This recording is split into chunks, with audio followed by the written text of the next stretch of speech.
Good evening, everyone. Welcome to the Board of Education business meeting. Today is Tuesday, May 20th, 2025. The time is now 7 p.m. If we could please all rise for the Pledge of Allegiance. I pledge allegiance to the flag of the United States of America and to the republic for which it stands, one nation, under God, indivisible, with liberty and justice for all.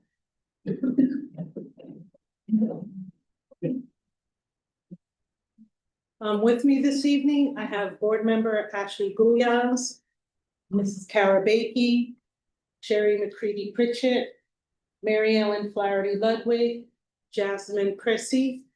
Online, we have Howard White. I also have Dr. Estrella and various members of her cabinet here. And I will transfer the meeting over to Ms. Bakey for spotlights for the evening. Thank you, Chairwoman Carpio. Good evening, everybody. So tonight we have 5 spotlights, and I'm going to share the reading of them with my fellow board members. So the first one is National Asian American, Native Hawaiian, and Pacific Islander Heritage Month. The Norwalk Board of Education is proud to recognize May as National Asian American, Native Hawaiian, and Pacific Islander AAN-HPI Heritage Month. This month is a time to celebrate the vibrant cultures, diverse histories, and invaluable contributions of the fastest growing racial groups in the United States. Though the population of Asian American, Native Hawaiian, and Pacific Islanders in the Norwalk Public Schools community is relatively small, their presence enriches our school community, and we are proud to honor their heritage, histories, and voices. The observance of AAN-HPI Heritage Month began as a week-long celebration in the late 1970s and was extended to a full month in 1992 through an act of Congress. In 2021, President Joe Biden formally expanded the celebration to explicitly include Native Hawaiians, recognizing their unique place in the history of cultural fabric of the United States. The month of May holds particular significance. May 7th marks the arrival of the first Japanese immigrants to the United States in 1843, and May 10th commemorates the completion of the Transcontinental Railroad in 1869, an achievement made possible largely through the labor of Chinese immigrants. We also take this opportunity to reflect on the complex and often painful history shared between the United States and many Asian nations, particularly as the US and the world commemorate the 80th anniversary of the end of World War II and the 50th anniversary of the end of the Vietnam War. These historic milestones invite us to honor those who served, to remember the lives lost, and to recognize the far-reaching consequences of war. These conflicts not only shaped foreign policy and global relations, but also profoundly impacted Asian American and Pacific Islander communities. Many families were displaced or immigrated during or after these wars, and generations have carried the weight of these experiences. Today, we continue to build bridges of friendship, diplomacy, and economic cooperation with nations such as Japan and Vietnam, transforming once turbulent relationships into partnerships built on mutual respect and shared goals. Despite these contributions and ongoing efforts towards unity, the 2025 Status, STAATUS, Social Tracking of Asian Americans in the US Index Report found 63% of Asian Americans report feeling unsafe in day-to-day spaces, and 63% fear they will be victims of discrimination in the next 5 years. That reality only strengthens our resolve to ensure that our Asian, Native Hawaiian, and Pacific Islander students feel safe, seen, and celebrated in our schools and throughout our community. By declaring May as National Asian American, Native Hawaiian, and Pacific Islander Heritage Month, the Norwalk Board of Education encourages all members of our school community to engage in learning about the rich heritage and enduring legacies of AAN-HPI communities from their advancements in science, technology, and civil rights to their influence in arts, cuisine, and beyond. These communities have long been integral to our nation's story, and they are vital to our shared future. Okay, thank you. I did forget, this isn't our regular room, so anyone that wants to sign up for public comments, it's right over there, and we will be collecting that in a few minutes. Oh, yes, and anyone online that wants to speak tonight, please raise your hands so that we can take record of your name.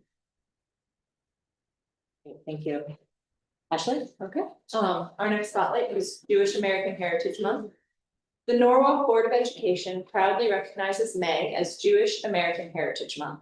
We take this opportunity to celebrate the rich history, cultural traditions, and significant contributions that Jewish Americans have made and continue to make to our nation and our local community. Jewish American Heritage Month was first proclaimed in May 2006 by President George W. Bush, following a bipartisan resolution in Congress and strong advocacy from the Jewish Museum of Florida and leaders in the South Florida Jewish community. The month of May was chosen in recognition of the successful 350th anniversary celebration of American Jewish history held in 2004, led by a coalition of respected historical institutions. Here in Norwalk, we are committed to ensuring our students learn from and honor this history. In our 7th grade classrooms, students engage in a 4-part inquiry-based unit titled The Holocaust Inquiry, Is It Ever Too Late to Remember? Through this powerful curriculum, students explore critical questions about memory, justice, and human rights. These lessons are more than just history. They are a call to empathy, reflection, and actions. This year, our curriculum leaders, Stacy Bergen and Jamie Ottaviano, were invited by Connecticut Voice of Hope to present Norwalk's Holocaust Inquiry curriculum to educators across the state. Their presentation sparked meaningful conversation and inspired other districts to bring this thoughtful and important work into their own schools. Jewish Americans have long been a vital part of the Norwalk community. Their voices, values, traditions, and achievements have helped shape the cultural fabric of our city and our schools.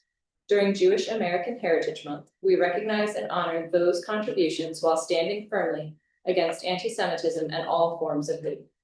By recognizing Jewish American Heritage Month, the Norwalk Board of Education affirms our commitment to building a school community where diversity is honored and everyone belongs. Mary Ellen is going to read our next spotlight.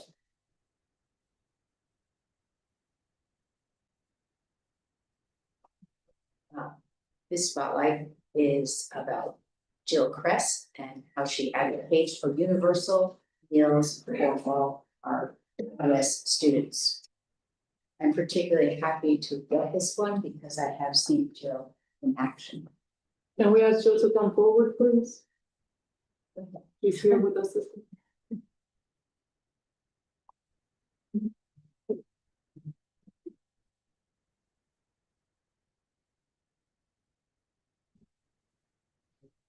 Get comfortable because it's a few paragraphs.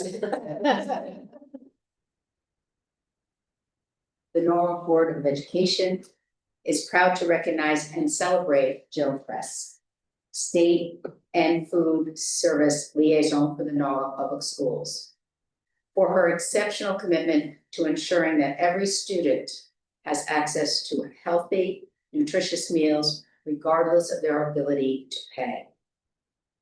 Kress has been a tireless advocate for universal meals, working not only on behalf of Norwalk school children, but for students across Connecticut and across the country. Her advocacy has taken her to Hartford and Washington, D.C., where she has spoken out for policies that ensure no child goes hungry at school. This is not a new fight for Kress. It's one she took up more than a decade ago, continuing the legacy of Frank Harris, who spent nearly 30 years before her fighting for the same cause right here in Norwalk. Kress reminds us that free school meals is not a luxury. They are a basic necessity, an investment in the dignity, success, and future of every student. When meals are free for all, students no longer feel shame or embarrassment because they cannot pay. The cafeteria becomes a more welcoming, fair, and inclusive space. Children can sit with their friends, eat without worry, simply be kids. She has seen firsthand how universal meal programs create calmer, happier environments, and how regular access to nutritious food helps students focus, stay energized, and perform better in the classroom. During the 2024 school year, the Norwalk Public Schools served over 500,000 breakfasts and more than 1.1 million lunches. That's a powerful testament to Presta's leadership and the value of this work. Her efforts also extend beyond the school year, ensuring that students receive summer meals and continue to be supported when school is out. Research shows that school lunches significantly improve children's diets and overall well-being, according to the School Lunch Association. Students who participate in school meal programs consume more fruits, vegetables, whole grains, and essential nutrients like calcium, vitamin A, and zinc. These meals have fewer unhealthy fats and sugars than the typical packed lunches from home. Participation in school lunch programs is also associated with healthier body weights and reduced food insecurity, an issue closely tied to academic struggles and delayed development in areas like reading and math. The Norwalk School Board thanks Press for her vision, dedication, and deep care for our students. Because of her, Norwalk's children are better nourished, better supported, and better prepared to thrive. Thank you.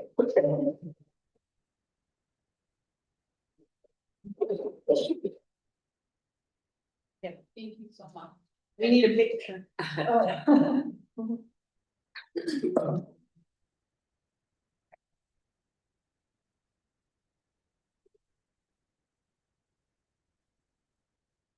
Much options. Yeah. Thank you so much.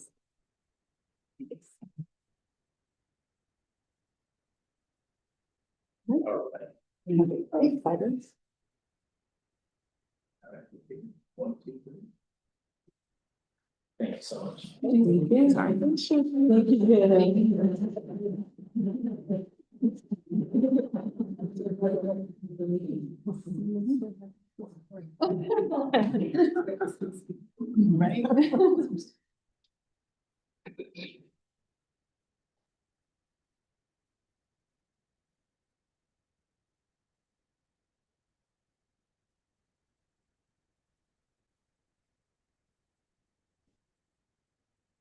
Now we will spotlight the Mental Health Awareness Month for 2025.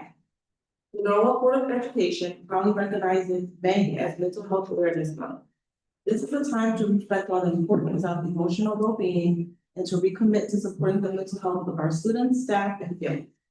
Even as resources tighten and schools are asked to stretch further than ever, our focus on mental health remains strong. We know how vital these services are and how much our students and families rely on them. We are dedicated to continuing this work even as we navigate new challenges. Earlier this month, students from Brian McMahon and Norwalk High School took part in the Norwalk Walks for Mental Health and Wellness Fair, where they proudly represented their schools and shared how they care for their mental health through extracurriculars, peer connection, and school-based activities.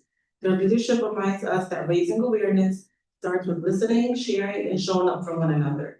Across our schools, students have access to mental health care through our health centers, school counselors, and social workers. These professionals provide critical support, helping students manage stress, build resilience, and stay on track academically. We thank them for their compassion they bring to their work every day. We're also grateful for the community organizations that continue to work alongside us. Their partnership is essential, and we are committed to maintaining access to these services so that our students and families continue to receive the care that they need wherever they are. Since 1949, Mental Health Awareness Month has encouraged people across the country to learn more about mental health, recognize the impact of trauma, and celebrate the journey of healing. That message is as important now as ever. You're not alone, you matter, and the support is available. By declaring May as Mental Health Awareness Month, the Norwalk Board of Education affirms its deep belief in the importance of mental wellness for every child, every family, and every part of our community.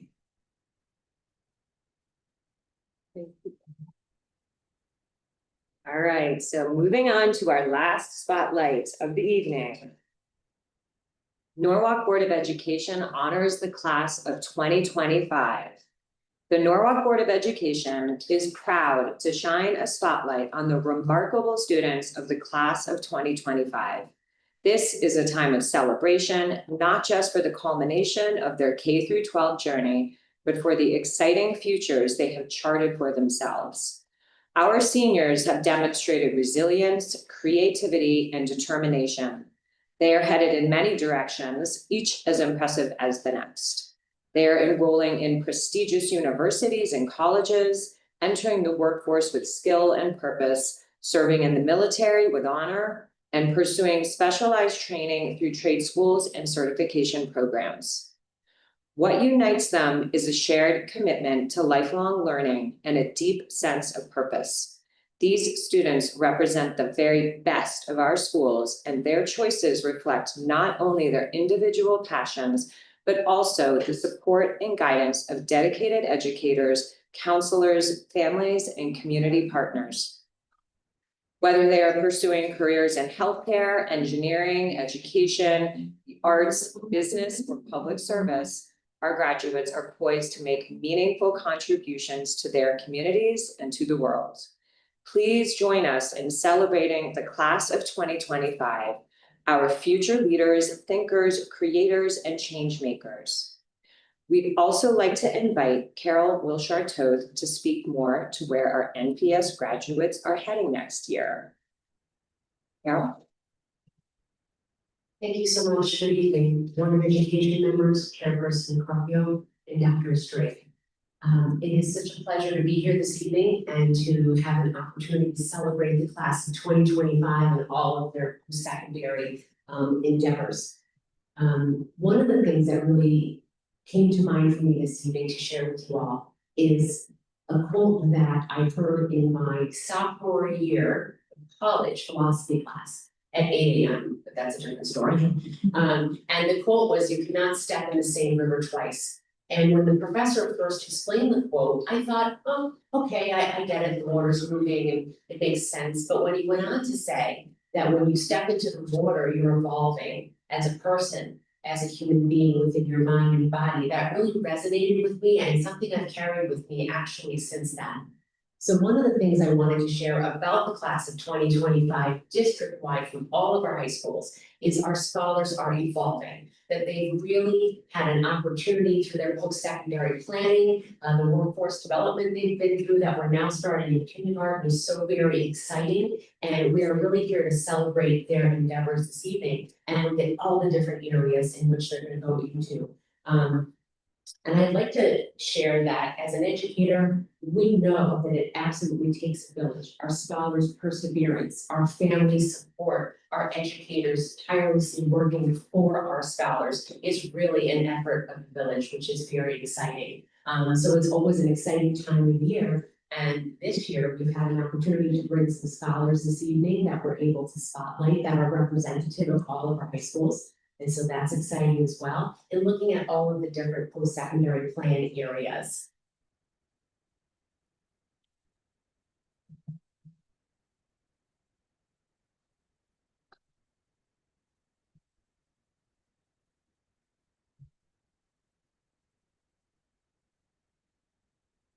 Thank you. So one of the things that I wanted to share is looking at our scholars last year. We spend so much time talking about, their voice and where they're going to go, what they're going to do. And so we brought up percentages from last year because I thought it was nice to take a look at last year and really compare to the choices they've made this year. So last year, our scholars for their 2-year college and university planning, they were about 8% thinking about going to 2-year. we had 55% going to 4-year, 2% military, and for trade technical school, we had 7%, and workforce, we had 2%. Now, that was what they were thinking during their junior year. So now we take a look at their senior year, and we see those numbers have changed. So I will share that with you. So for their 2-year college and university, as juniors, they were thinking of 8% of them going that direction, and this year as seniors, 23% are attending 2-year colleges and universities. For our 4-year college and universities, it was 55% in their junior year and 48% now in their senior year. For military, we had 2% that were pursuing that particular endeavor, and now this year, 3%. And trade and technical, 7% last year, has now changed to 9%, and I apologize, it's not displaying exactly as it should be on the screen, but I do have this that I can share with you in front of me. For workforce, we had 2% as juniors going into the workforce, but come senior year, 11% of our scholars have elected to go into workforce. So now we get to the best part of this particular spotlight. We take a look at each high school and we celebrate, and again, this is celebrating all scholars across the district, but we wanted to invite some scholars to come this evening as well. And it's important to know, I talked a little bit before about workforce, and it's important to note that our scholars are also going into fields and majors that speak to their career pathways that they've selected. So they've made real intentional decisions to continue on in that. So for example, when we have a scholar in the Marine Science Academy and they go into the Maritime Academy, they are continuing on in their particular pathway of choice. So I wanted to turn our attention now to Brian McMahon High School and give a spotlight here. Before I do, it's important to know we have so many senior things happening this evening: athletics, choir, concerts. So we're just representing some of our scholars here this evening, and some of them really wish they could be here, but have a lot of fun senior competing priorities. So for Brian McMahon High School, I wanted to showcase Rosman Perez, Air Force, Sharice Champagne, Boston College, Sebastian Alvarez, Duke University, Julio Bolita, Lehigh University, Brian Valdivinos, Lincoln Tech, Milton Rodriguez, Marines, Nico Restrepo, Massachusetts Maritime Academy, Jeffshot Sethi, Penn State University, Alexa Smith, University of Pennsylvania. Start coming up.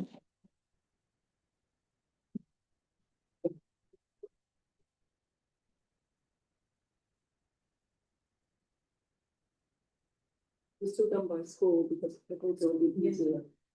Yeah. Because it's on.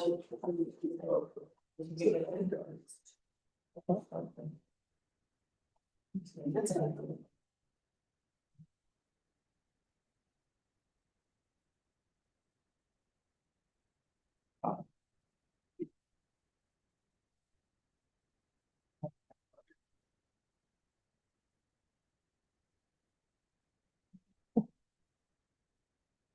it.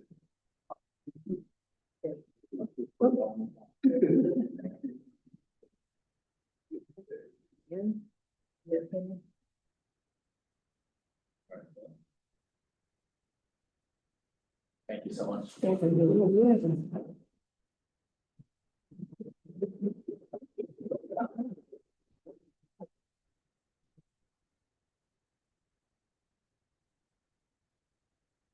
Now, Before you continue, Yes. I would like maybe 1 or 2 students explain what their experience was like from graduation, you know, going to graduate and then picking a school and having that process. Who's gonna speak up? Come on, guys. Yes.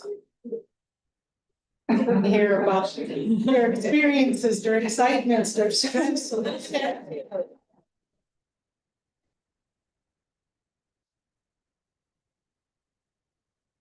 Oh, that's perfect.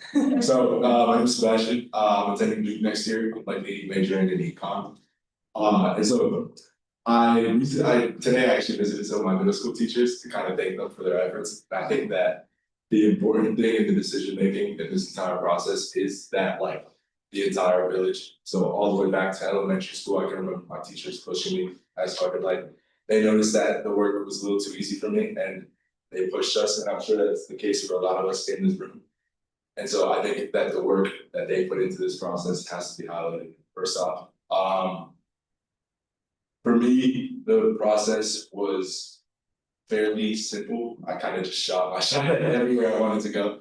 I kind of didn't discriminate too much, and I just, like, I think the decision kind of made itself in the end. I was left with two options, and after visiting Duke, I kind of knew that this would be it. Again, it's like, it's impossible to make this decision and to kind of just like embark on this journey without the help of teachers and without like very like just like a whole community. I've been blessed with an incredible guidance counselor who helped me out throughout the whole process. I can say my high school journey was pretty difficult. My freshman year, I missed like 2 weeks because I was in the hospital from a pretty badly infected. And she helped me along the whole way. Same thing with the rest of my teachers. They continue to push me along, or sometimes pull me along, and just kind of carry the weight that sometimes you can't carry. And so I think that's very important. Congratulations.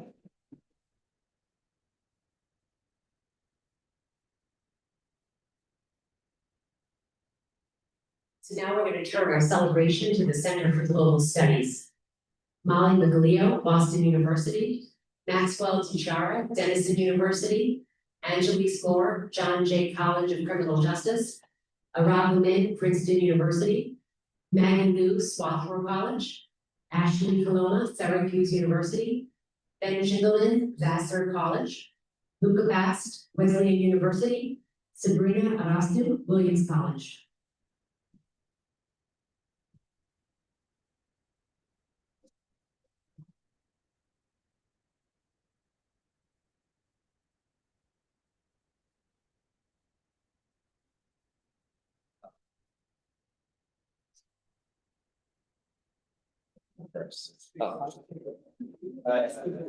Nope, we're doing a picture first.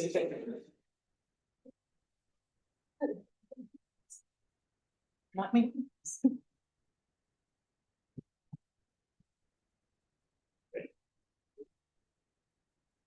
Thank you so much, brother.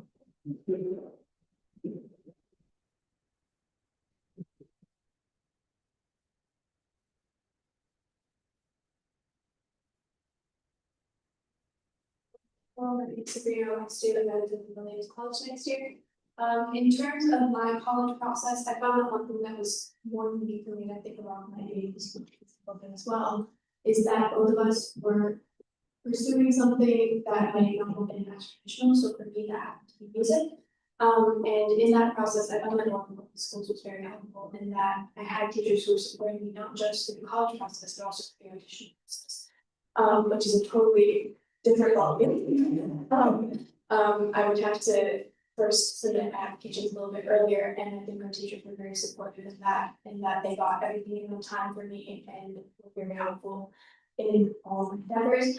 But then in addition, I was also able to miss school to go travel to do auditions and come back and still be able to catch up and be able to be okay in class and feel supported and not rushed. And I thought that was very important in my success in the senior year, especially because that was really one of my most concerning, like the thing that was concerning me going into this process.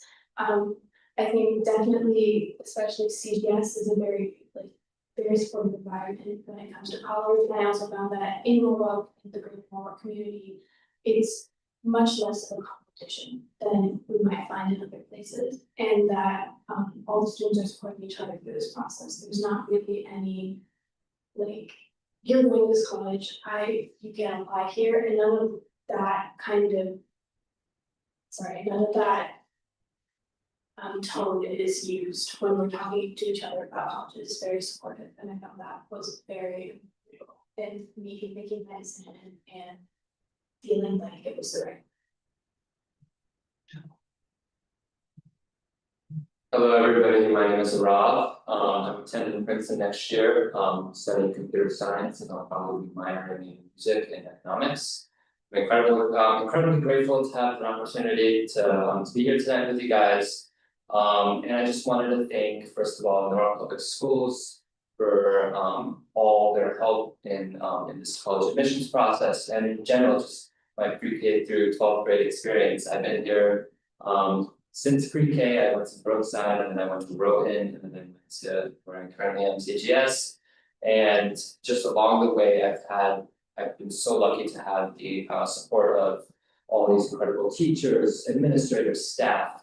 Everybody made my school experience incredibly welcoming and supportive, and I give them full credit for what I've been able to accomplish.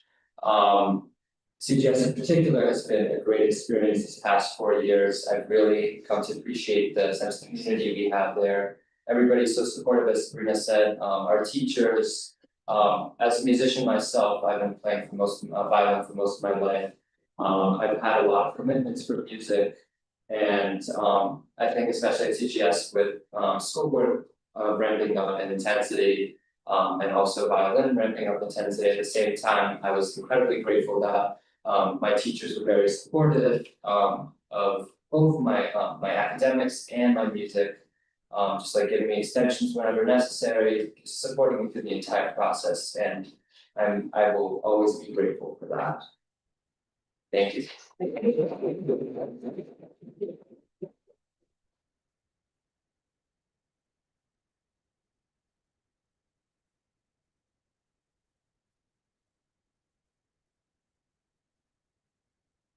Okay, so now we are going to celebrate Norwalk High School. Josue Melendez Gannett, Tanya Sims, Demisha Toby, Ethan Achilla, Javon Wellington, going to the Air Force, Connecticut State Community College, Fordham University, and Lincoln Tech. Christina Cahoot, Princeton University, George Petrubis, Universal Technical Institute, Michael Sanchez Budrago, University of Connecticut Stanford, Nathaniel Boucher, University of North Carolina, and Dimitri Sanchez Betancourt, Workforce.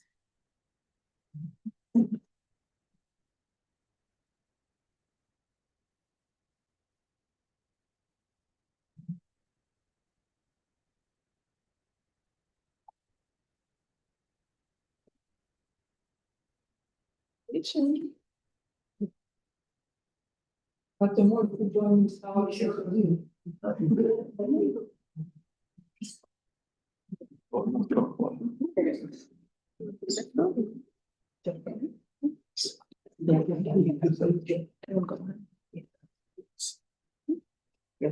Yes. Get my good side.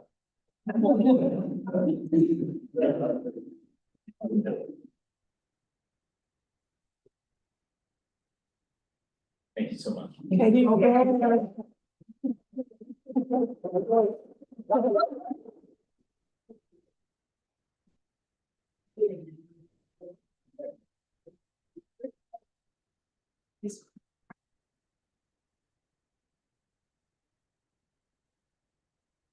Hello, my name is Christine. I went to Princeton University. I'm going to most likely study economics with a minor in mathematics and finance. And my college application process was definitely unique. I applied through a scholarship, Westbridge, for low-income first-generation students. And Norwalk Public Schools has definitely been very supportive throughout my whole process, especially since both of my parents didn't go to college in the United States. And especially my teachers too. Shout out to my AP calculus teacher. He always supported me, but also my other teachers. They always pushed me, and they were definitely my biggest believers when I didn't believe that I could pursue what I currently am. And even though the process through Westbridge was really tedious, I had to get all my application stuff completed before September. It was definitely worth it, and introducing Westbridge to my counselor, she had no idea what it was for me, but once I explained it to her, she was extremely supportive, and she got all of her documents in, so did all of my teachers, and they have always been there for me, so I'm beyond thankful for all the support from everybody at Norwalk Public Schools.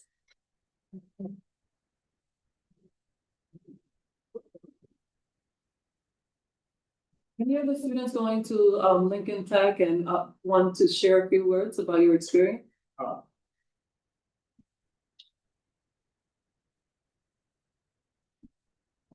Hey, good evening, my name is Javon Wellington. I'm so happy about my Norwalk High for my teachers and counselors that helped me pursue my dream to be an electrician because I'm always fascinated about how the electrical system works. And the reason why I chose Lincoln Tech is because of my research and also visiting some trade school.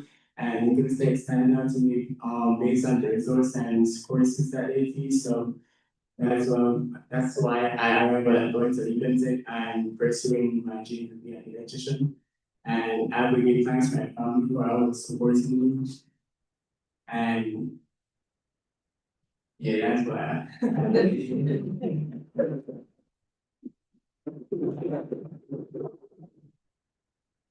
So as you can see, he said it all. I'm here to thank mostly everybody here that's here to support. I think Dr. Strayer and everybody here.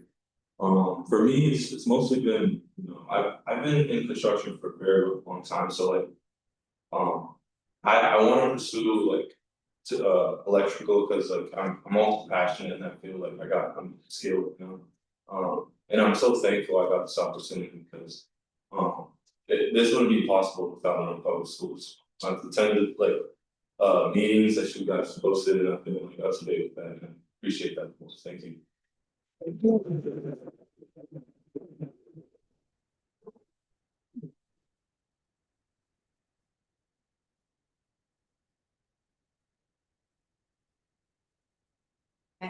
Now we're gonna celebrate P-Tech Norwalk.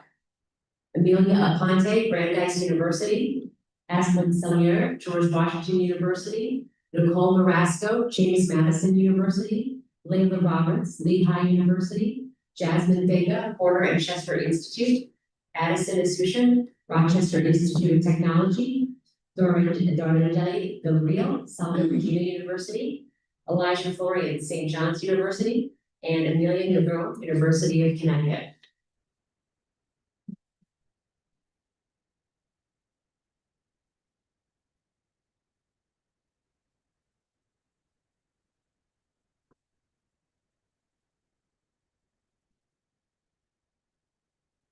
Congratulations.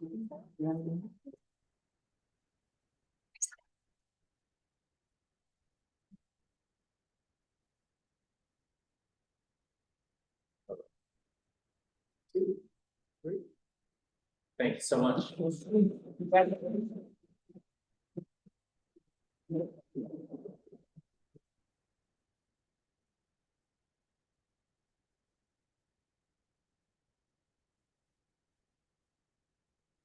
I'm Matt, and I'm planning to go to Rochester Institute of Technology, majoring in software engineering and probably minoring in game design.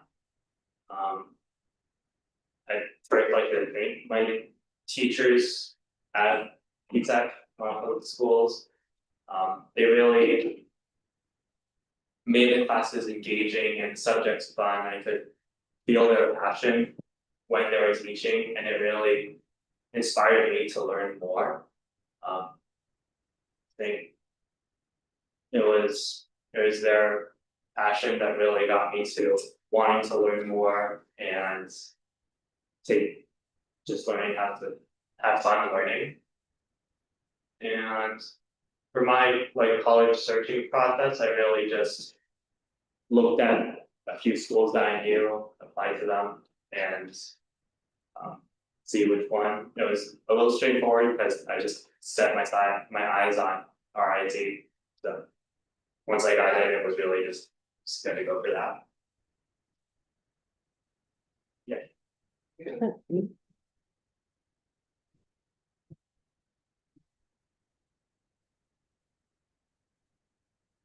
I'd really like to congratulate the entire class of 2025. Many wish they could be here this evening, but are so happy to have this particular spotlight, and they're so proud of their future endeavors. And we know this is just a moment in time for them prior to graduation, one of many that we all celebrate together as the village. So thank you so much.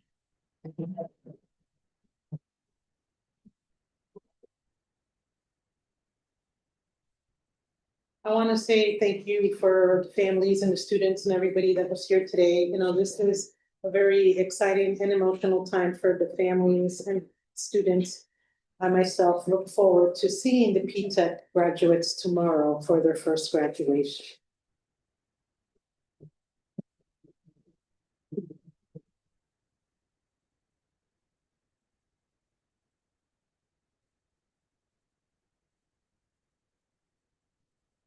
Before we continue the meeting, I know that it's a long night and a long day for everybody. So if you want to leave, go ahead. I don't want to continue with the public comments with all the noise and everybody moving around. So, thank you. Thanks for coming.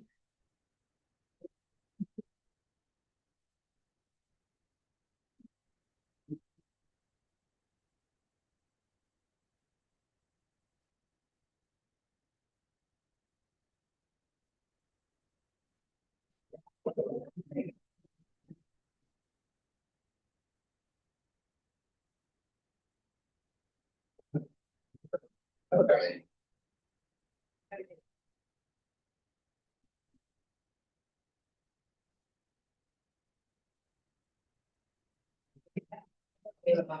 I know that made it a little longer.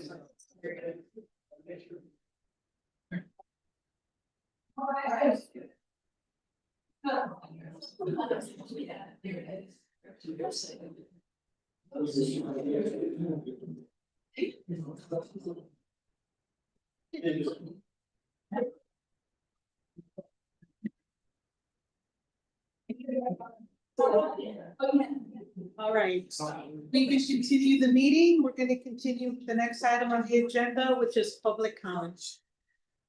Good evening, everyone. Public comments, I have 3 people who signed up. Please mention your name and your address, and you have 3 minutes. First person is Mary Jordan.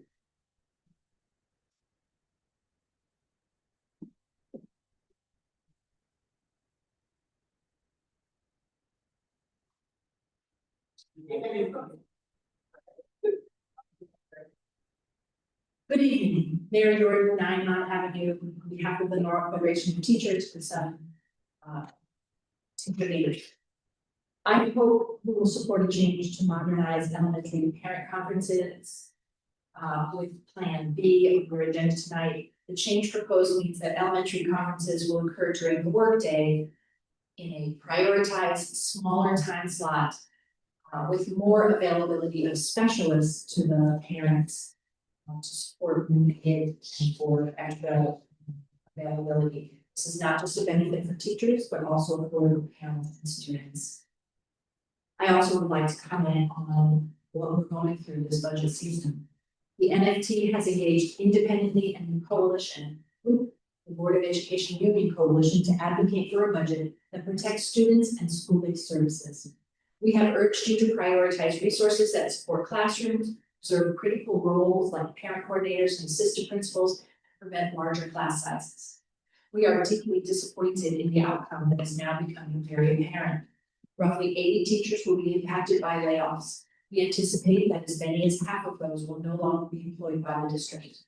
Class sizes will rise, programs previously valued will shrink, and the loss of educators will directly impact students. We have clearly said since November, programs don't teach students, educators do. And the people who teach, support, and inspire our teachers, inspire our students, are being treated as disposable. In January, the Board of Education Union Coalition requested from you a respectful, humane process managing layoffs after a disruptive and poorly handled district-wide email. Last week, another email was sent, again without care or coordination here.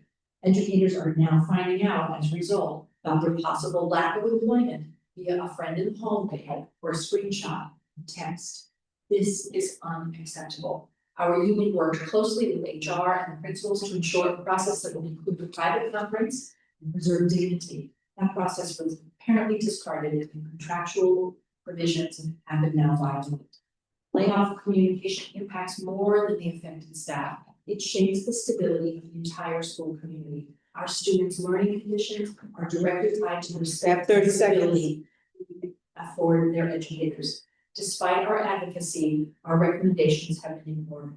The superintendent's leadership has failed to uphold a respectful, strategic, or collaborative approach to budgeting and staffing. Her actions have alienated educators, upended agreed upon processes, and undermined trust. We ask you to affirm your commitment to student-facing roles by demanding allocation of resources towards classrooms and away from non-essential initiatives. Ensure a transparent, respectful, collaborative process. for Time is up, Ms. Yordan. One sentence, may I finish? No. Because we've got to get moving. Please hold the superintendent accountable. Thank you.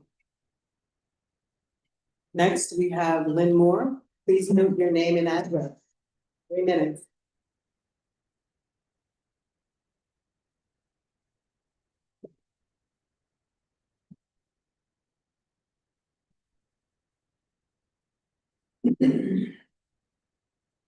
Lynn Moore, 813 Foxborough Drive, Norwalk, Connecticut, president of NASA. On Friday, May 16th at 2:13 p.m., I received this correspondence from the superintendent, and it was emailed by the superintendent herself. It was not just emailed to NASA officers, but emailed across the district. I do have the correspondence, as I said here. You may want to ask the superintendent to share this document with you so that you can understand. We believe that the superintendent's actions by sending this email were outrageous and flagrant. Point 1, NASA had not agreed to the district's RIF placements. It was premature for the superintendent to send her email with this inaccurate information. We were scheduled to meet on May 27th to jointly finalize the assignment of RIF members. The superintendent stated that the HR director and attorney Mooney approved sending the information. But how we respond to our employees is what matters. The district failed its employees through this email. Point 2, the superintendent did not protect the privacy of our members. Point 3, the superintendent did not follow the district's process, a document which all of us in the unions put together and we were asked to present at the May 6th principals meeting, so that we would be able to tell anyone affected by RIF that there would be a private and confidential meeting. Point 4, these actions have created a lack of trust and confidence in our leaders. Point 5, the RIF process is not over. We ask that the superintendent please resend the document that was emailed and work collaboratively with NASA. I also just want to say that again, the people who work here in Norwalk are the foundation of the district. The way that they are treated impacts every student. It is time for our district leadership to demonstrate that they understand this. Again, thank you for your time. Thank you. And next I have Alexis McGarty. Please look up your name and address. May I just ask before my time starts? I'm worried as I have a scratchy throat. I just want to make sure everyone can hear me okay. Are you able to hear me? Okay, wonderful. My name is Alexis McCarthy. I live at 35 Fox Run Road. I have 2 children, the second leader and the favorite woman in this town. Good evening to everyone and thank you for letting me speak. Please bear with me. I get very nervous public speaking, but my children have told me I need to learn about this. They've mastered it at school.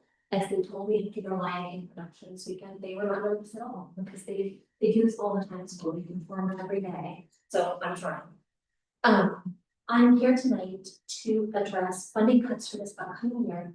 I have no idea what changes may be in the works. I just heard some now, but I listened to the meetings, I read the documents, and awaiting cuts, which is apparently very nerve-wracking. I feel compelled to speak tonight about magnet programming, gifted and talented programming, and arts programming. I'm begging you to be creative to keep our magnet, gifted and talented, and arts programs intact and thriving through all these cuts. I'm inspired by the creativity I see daily in my kids and in their school. And I hope we can all, parents too, think outside the box to make many impending cuts the least disruptive possible. Over the last few years, we've watched the magnet program at our school build up to infuse not just specials and optional activities, but also regular classrooms throughout the building. The kids enjoy these activities. They're happy to come to school, and this is incredible. We've invested so many resources in developing and implementing magnet programming in our school and others. It's greatly benefiting the students, and I'm asking you to please keep these great, highly trained teams together to avoid shuffling people between buildings and minimizing the losses that are already being hitting. In this time when all budgets are being cut, the last thing we need is for the specially trained teachers, the magnet teachers, arts at Norwalk, marine science at Jefferson, Main Street at CMS, etc., to be shuffled up and to lose their building programming and their cultures in the process. Let's hit the ground running next year with our teams and our school cultures and programs as intact as possible to have the best chance of preserving these programs while we plan ahead to address budget issues going forward. I also ask that the gifted and talented programs continue to be strengthened at the elementary level as well as upper levels. For children qualifying for and truly needing these services, they are a critical part of programming, and they must be preserved to meet the needs of students. And finally, the arts. I was so touched here tonight to hear these students speak about everything Norwalk Public Schools have done for them. And there were two who spoke about their lifelong passion and this pathway through Norwalk that gave them this 30 seconds. both in their education, their teachers are helping them, and then applications to go forward. And we don't want to lose these pathways. We don't want to lose this passion. Norwalk has excellence in this area that's long established. We can't lose this. I understand the realities. There's a tight budget, limited funding, and a teacher and other contracts that are trying to dictate how these pieces move. But please, let's not waste more than we need to. Let's keep our magnet, gifted, and arts programs strong to buoy our schools, our students, and our city, and have us follow better on it. So. Thank you. That's all we have for this evening. Are there any people on? Any email comments will be included in the record. Back to you, Jen. Thank you.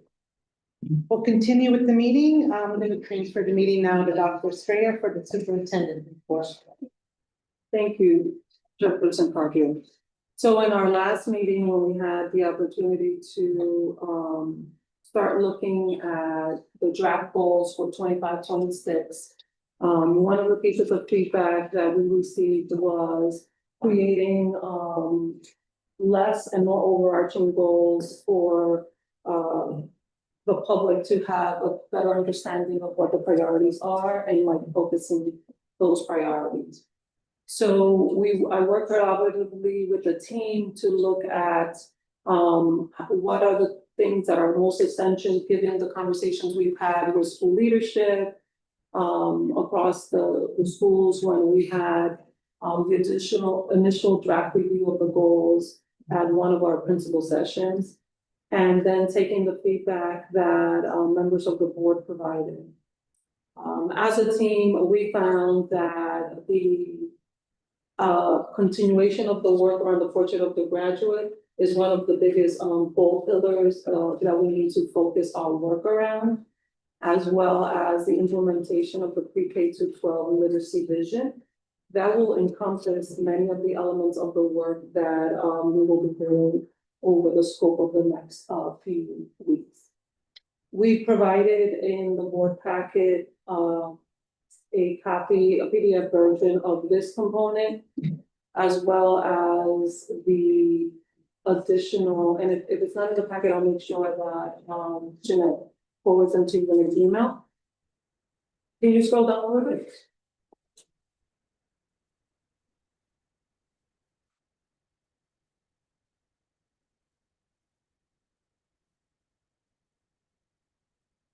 As well as the department-based goals that we will use more internally to progress monitor the work that different departments are doing. In these, we use the revisions and recommendations that the board provided, but we wanted to make sure that we took the feedback of creating these overarching priority goals that will be kind of the face of our focus for the upcoming academic school years. And as I articulated, they will be around the portrait of a graduate, as well as the literacy vision. Ralph was just scanning through the other goals. But this will give the board an opportunity to take a look at these pieces more closely and further review them in preparation for the June, the board will engage in final approval of these goals. Any questions? You want to scroll back to the two? Yeah, you're there. And I know Mr. White had emphasized this piece, so I don't know, Mr. White, can you hear me? Yeah, I can hear you. Any feedback? Is this more aligned with what you were requesting at the meeting? Yes. Yes, it is. Any further feedback on this piece? Know that we all were saying that it really would be better to have a more succinct and a more just kind of streamlining all of the elements. And so I know we talked about that the last time we met, so I'm glad to see that you're listening to us and making that happen. We do know that some of the other elements that we don't see here tonight will continue to be addressed. But in terms of what our outward facing goals will be, this makes better sense. So I appreciate the work that you both into. I agree, and I look forward to how we can visualize this for the public in a straightforward way so that they really know what we're prioritizing. So once the board confirms that these are the areas of focus, then similar to how we further elaborated on critical thinking in terms of the portrait of a graduate, we will take these pieces and further extend it in terms of building the action plan that will push this work forward.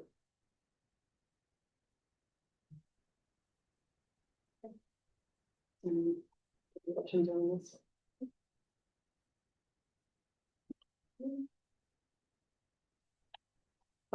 The next piece that we're gonna go into is the budget. So Mr. Asmani will be joining me for this component. So as we know, behind every line in this budget is a student, a child with dreams, talents, and untapped potential. This process isn't just about balancing dollars, it's about protecting the promise of public education for every child in Norwalk. As we do this work, we are focused in preparing our students to be the next scientists, artists, teachers, and leaders of this city. And tonight, you had an opportunity to see that in action as our students talked about their journey ahead beyond Norwalk Public Schools. And that's why, even in years of tough choices, we remained anchored in one belief. Our children are worth the investment.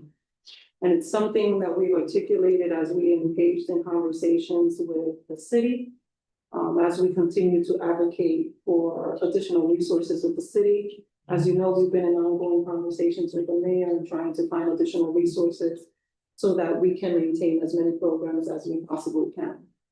We focus on preserving the things that are most essential, which is maintaining strong instruction, safe and supported schools across our system.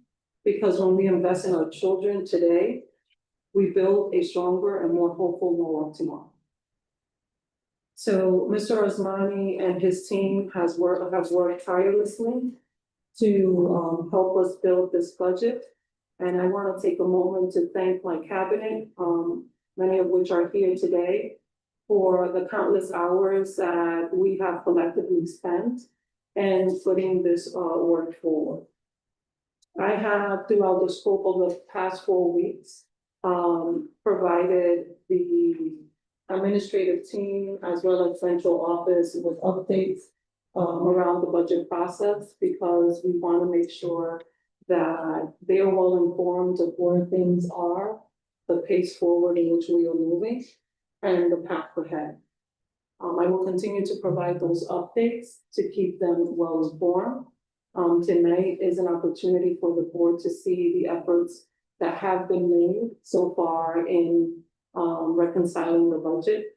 It's going to give the board an opportunity to listen, but also have time to review and look at the work that has been done carefully, so that at our next business meeting, the board will have the opportunity to either make modifications or approve the reconciled budget. So I'll turn it over to Mr. Osmani, and we will engage in an interactive conversation on how we got to the point we are and the path ahead. Mr. Osmani. Thank you, and good evening, members of the board. As you've heard, and as we've shared throughout since September, when we started this process. This is indeed a challenging year to put the budget together. In putting this budget together, we had a considerable effort to avoid disruption to students and impacting the classroom. But as you know, the scale and the magnitude of the reductions from that initial request to the 4% is significant. And with that challenge, it's very difficult, or rather it's almost impossible to not impact schools. And as I go through the presentation, I hope that you also get appreciation of the problem. So the superintendent indicated, tonight I'm going to present you where we are so far. You have a PowerPoint, you also have line item information in the packet that I handed out to you. We'll bring it back final approval in 2 weeks during this time. If you have any questions, or if you have anything that you see that you'd like us to address, feel free to email the team, the superintendent, and we will work to get you answers over the next 2 weeks, so that we resume again in 2 weeks' time. You'll be in a position with the budget in accordance with the structure. So as I mentioned, we started this. Ideally, we started this process in October, but this year with a new charter, with a new charter, you recall that we actually started in September with that joint meeting, just to go over the entire budget of the city. So we need to update this chart to reflect that we actually started in September. In October, we sent out pro forma budgets to the departments. November, the departments submitted their requests. In December, superintendent put out the recommended budget, and in January, the board approved a tentative budget of 9.7%. That budget then became part of the city process between January and May. I think this year we actually started early in February. We started working on student-based budgets, and then again, as I mentioned, in 2 weeks we'll be bringing this back to you for final approval. Just as an overview of those key dates, that meeting was on September 23rd, when we had the first public hearing.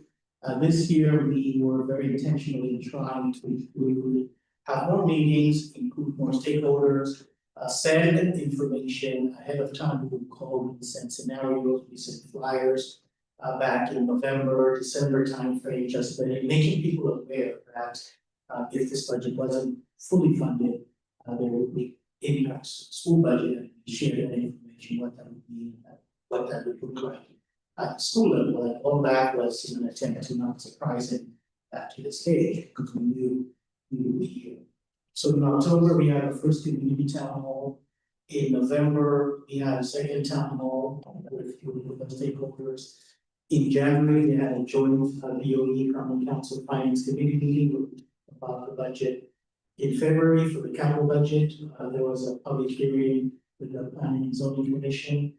In February, we had a public hearing of the Finance and Claims Committee of the Common Council. In March, we had a public hearing of the VET, and it also set that cap on that date. In April, the Common Council set the cap, and on May 5th, the VET did approve the final budget and spending, which included a 4% appropriation for the city.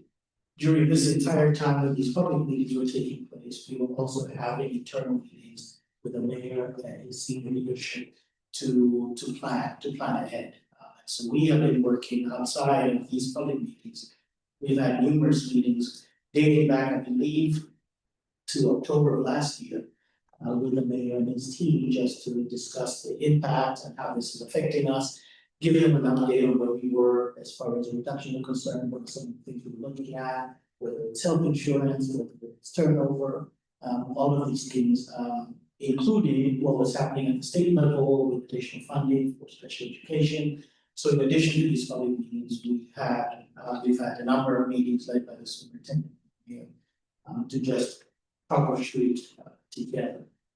So, you know, we're here about this case, this is why we exist, and as the celebration we had earlier, we kind of showcase why we exist. So we have just over 11,000 students that we're responsible for. We have almost 2,200 employees district-wide, a number of schools, a number of languages spoken in the district. And what I like about this chart is just it shows the diversity of the opportunities that we have, but it also shows the diversity of the challenges as well in putting this budget together and for you as a board. In our attempt to be as transparent as possible, I believe this is the third year now, thanks to our marvelous communications team. We have a dedicated website where every single presentation that we made, going back to the September date, is on our website. This QR code gets you there. So anybody who wants to see and follow what has transpired with this budget, you can go to this website. You can see all the presentations. You can have links to all of those and meetings that are taking place, just as a way to keep people informed. In addition to that, we did publish this 90-page operating budget book. Once you approve this budget, we will also produce the approved budget book. But in this budget book, we include the superintendent's message. We talk about the overview and highlights, changes from the prior year. Because Connecticut is different in so many ways in terms of how we fund our public education, and as you know, we've had conversations about public education funding in the state. We also include an overview of how public education is funded in the state. We also included this financial section, which includes 5 years of history of all of our line item details for general fund, grants fund, and for school lunch fund. And then the final section is an information section where we also highlight the academic achievements of our students. We talk about enrollment projections, and we also provide detailed summaries of our staffing. That is always a question. So we actually provide a 5-year history of staffing by department. We have detailed staffing by schools, including central office and development departments. So there's a 5-year history of all of the staffing changes included in the staff. As we've shared in the past, where we are now, we have 3 major funding sources in our budget. We have the general fund, currently sits at 242 million, which is that cap that was set by the city, accounts for about 86% of our total spending. Our school lunch fund accounts for about 3%, and our grants fund for FY26 accounts for 11%. You recall 2-3 years ago, our grants budget accounted for almost 25, close to 30% of our budget. What that means with that grant pie becoming smaller, a lot more is now dependent on general support to fund our education. So this kind of gives an overview of those 3 major items of our budget. So I'm going to start with the food services fund, then I'll go into the grants fund, and then we will get into the broader discussion in the general fund. So food services fund, for the most part, is self-sustaining, and it provides services for our school lunch program. It pays for our contract with our lunch provider, and it also accounts for some of the school lunch and related expenses with that. About 95% of this is funded by a grant through the U.S. Department of Agriculture for their school lunch and school breakfast program. Again, as we talk about what's happening at the federal level, this is one where we have not heard that it will be impacted as of yet. But even with the $7.9 million budget in the current year, we are budgeting on the general fund to support the school lunch account by about $700,000 for FY25. Our grant budget, as I shared before, right now accounts for just about 11%. You'll see that the chart on the left shows what our FY25 grants were on final approval compared to FY26. You'll see that that is relatively flat. And this is even with the additional special education funding that was approved by the governor and the General Assembly. So our grants is an area that we watch closely because it provides us an avenue to not rely on the local budget. And so as we're seeing these grant funds either flatten, we have some grant funds that have actually gone away, that creates additional pressures on the local budget. We are also seeing that the pool of available grants, the competitive grants that we apply for, that pool is also shrinking.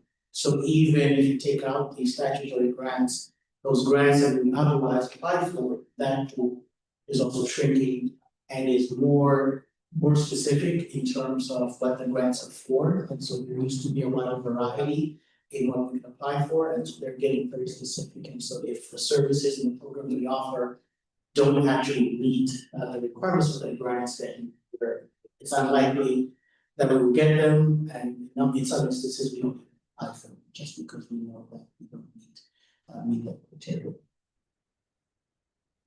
So right now, as you can see, this is just showing it in a chart form. We see that up to the 24-25 budget is relatively flat. It's gone up only 0.9% year over year, and you talk about a 0.9% increase, but as you can see, there are a lot of positions that are funded in these grants with wages going up 2.5% to 3%, depending on the union and depending on the individuals that are in those roles.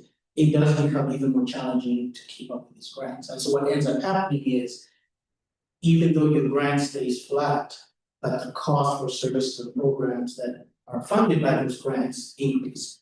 So the other pressure that happens is we're having to move expenses out of the grants into local budgets so that we could meet the grant limits in these budgets. And so not only are we seeing a flattening, decreasing amount of grants, but even if you stay level and add new programs, the cost of those programs is increasing, and the grants are becoming less and less sufficient to meet the needs of that program. This chart is similar to the one you just saw, but this kind of shows you the major grants that we have year over year. I believe if you look at the last point at the bottom, the Alliance grant, this is part of that ECS Education Plus-Share grant. You see that year over year, it's gone up about $959,000, so we're already accounting for that in this budget. But for the most part, many of these grants are relatively flat. There aren't a lot of new grants that we're applying for. The Magnet School Assistant Program is about quarter up.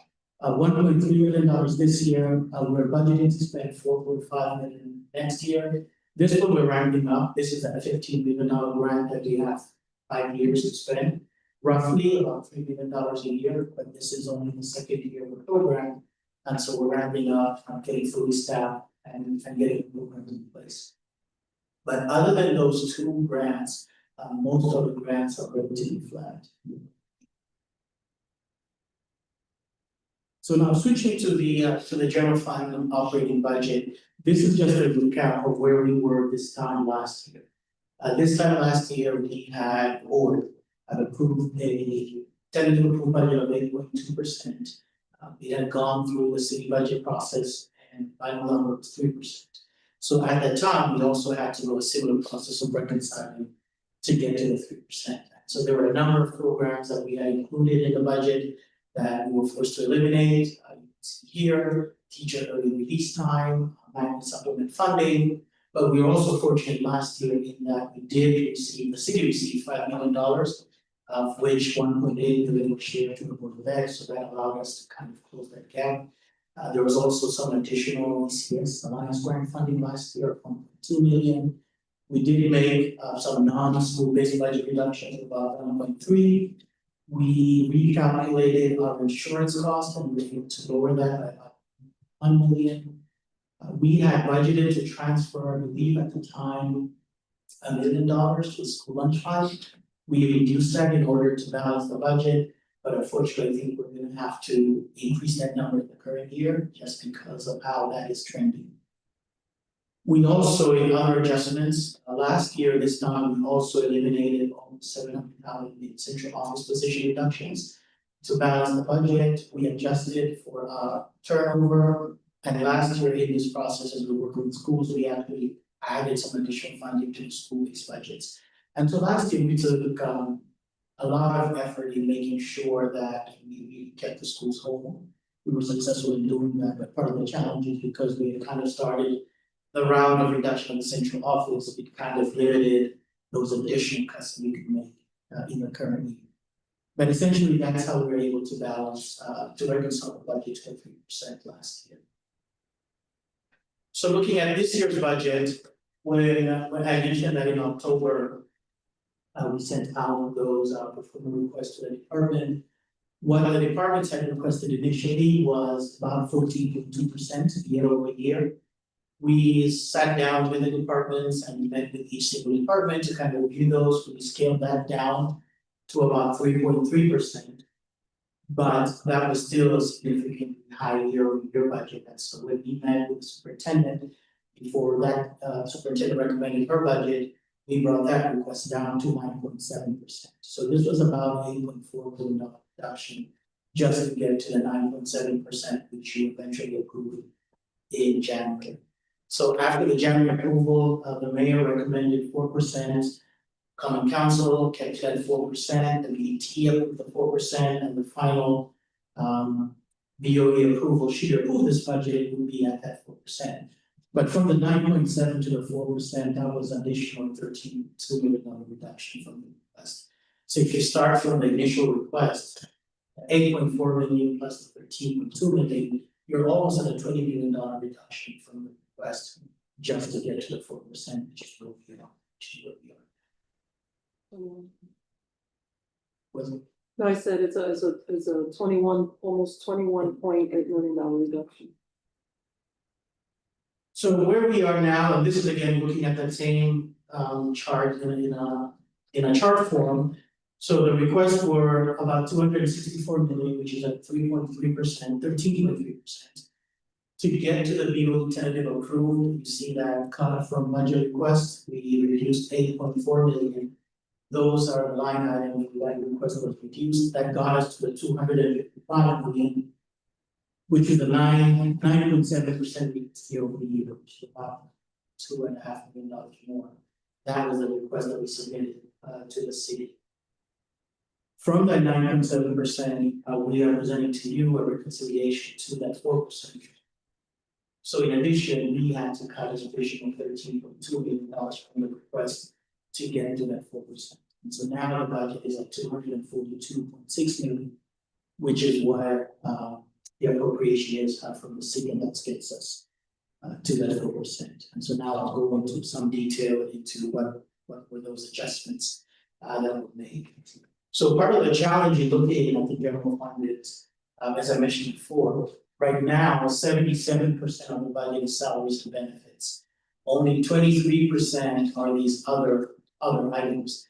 So the chart to my right shows what those other items are. So many of those are fixed. So you have purchase services, you have your things like your security contract, your custodian contracts, your utilities, transportation contracts. So even though 23% of my budget is non-personnel, of that, maybe 5% is where you can kind of massage and make those reductions. And even if you eliminated the entire 5%, you still don't get to the 4% that's approved by the city. So this kind of shows some of the challenges facing based on the setup of our budget. The other challenge is, this is the staffing chart when we approved the tentative budget. These are the number of positions that were approved in the budget in January. As you can see on the local budget, we had a little over 1,700 positions. And on the grant funded budget, we had about 187 positions. So as you can see in this chart, many of these positions are in our schools, providing instructional support, or in our facilities and transportation area. And therefore, to make the magnitude of reductions to get to the 4%, it is impossible to do it without when this is your personnel makeup. So one, personnel account for almost 80% of the budget. Two, 97% of our people either work in schools or in support schools. And therefore, there is no way that you can reconcile this budget without impacting the schools. Although we made every attempt to do so. And I think one of the things that we've talked a lot about, particularly when we talk about personnel, is programs are people. And a lot of times, and I've heard this in some concerns that have been brought up by some constituents about pushing for the elimination of programs, particularly programs like IB, marine science. Yet people fail to realize that when we eliminate programs, we're eliminating people. And these programs have yielded really positive outcomes for our students, and I think will continue to do so. Today, I had the opportunity to attend Marinette's IB review, for instance. And it was such a proud moment to see how well the school has implemented practices that will well equip our students for the future.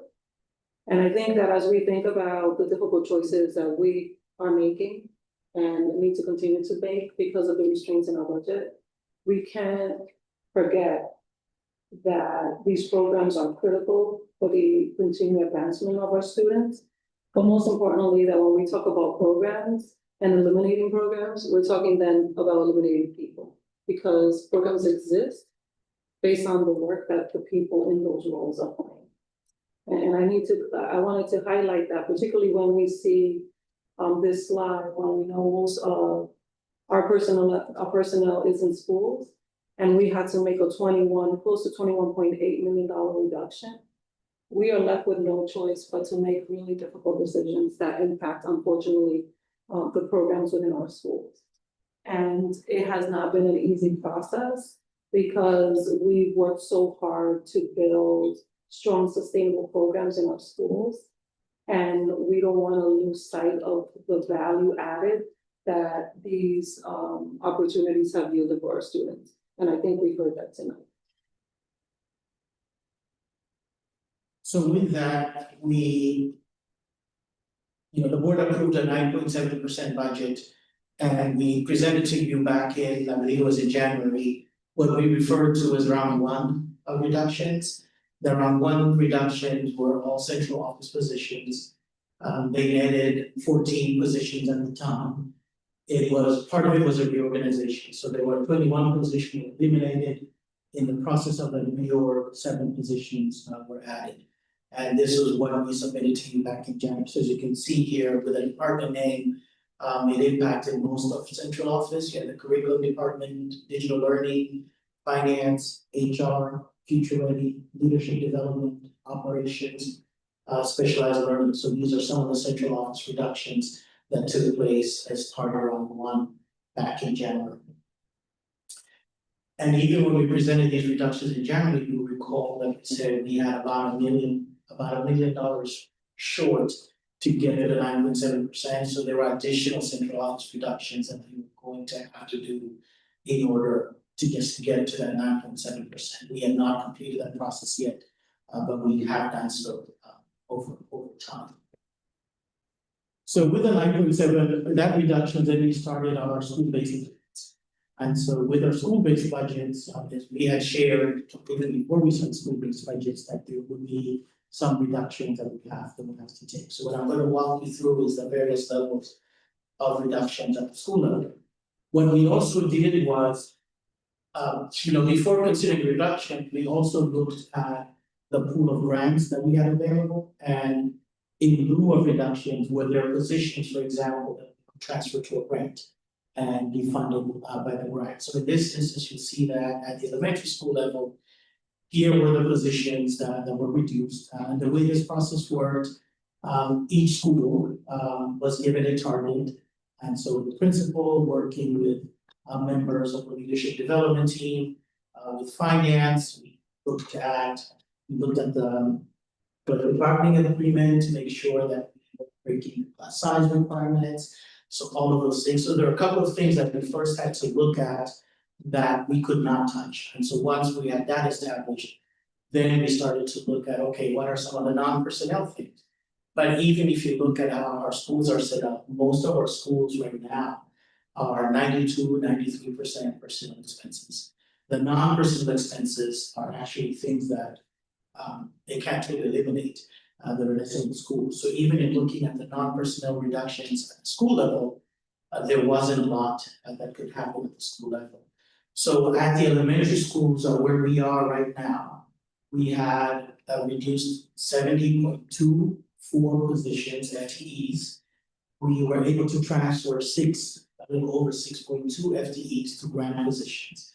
So totally, we eliminated or we reduced 76.4 positions from the local budget to provide them with need. That generated about $6.5 million from the local budget. These transferred just under $600,000 to the grant for a total reduction at the elementary school levels of $7.1 million. Same thing at the middle school. We were able to, that sounds like it's an accomplishment. We reduced 21.8 positions from the local budget.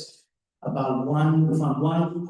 found an opportunity to transfer 1.35 FTE to grant for a total position reduction of 23.17. The dollar amount reduced was 2.2 from the local budget. We were able to transfer $259,000 in expenses to grants for a total local budget reduction of $2.6 million at the middle school. At the high school levels, we reduced 32 positions, FTEs from the local budget. We were able to transfer 4 positions from the local budget to the grant budget for a total local budget reduction of 36. That was about $3.7 million reduced, with about 758 transferred to grants for a total of $4.7 million reductions from the request from the high schools. As I mentioned, we had done round 1 of central office reductions. We then did round 2 of central office reductions. In round 2 of central office reductions, we did not identify any additional positions that could be moved to grants, so we eliminated a total net of 6.8 positions. You'll see that in the sped assistant director supervisor, that was again similar to the reorg, so the net reduction was 4 in that area for a combined additional reduction of 6.8 million. The amount reduced in this round was about $1.3 million in the round 2 reductions of central office reductions. Total positions reduced district-wide. We had originally requested in the requested budget a little over 1,900 positions. The tentative approved budget that you approved had 1,945 positions. Where we are now, total local and grant positions is a little over 1,800 positions. So overall, from the request to where we are now, there are about 152 FTEs that are eliminated. It nets out to about 2.9 additional positions added to the grants just because of the transfer from the local budgets to the grants. So what's happening at this point? HR department is working with the various unions. There are stipulated guidances on how these reductions will happen. Each union is different, so we're looking at seniority lists for each union to determine who qualifies to go into what position. So that's where we are now. With the teachers union, we do have a requirement that by the end of May, we notify teachers of their assignment. From what I understand today, in talking to the HR department, they are on track to get that done. I believe there's a final meeting scheduled with the NASA union for May 27th, with NFEP, mostly our educators union and our admin support. Those conversations have been completed. We're just finalizing and treating them. But that was the first one that we're able to complete this process with. But this kind of shows where we are district-wide in terms of staffing and the reduction that we've had to make so far. Finally, just to kind of recap, because again, we are in the business of educating children. At the elementary schools, after all of this was done, schools have maintained, we have Our elementary school positions are funded 32% in the local budget and 68% in the grants.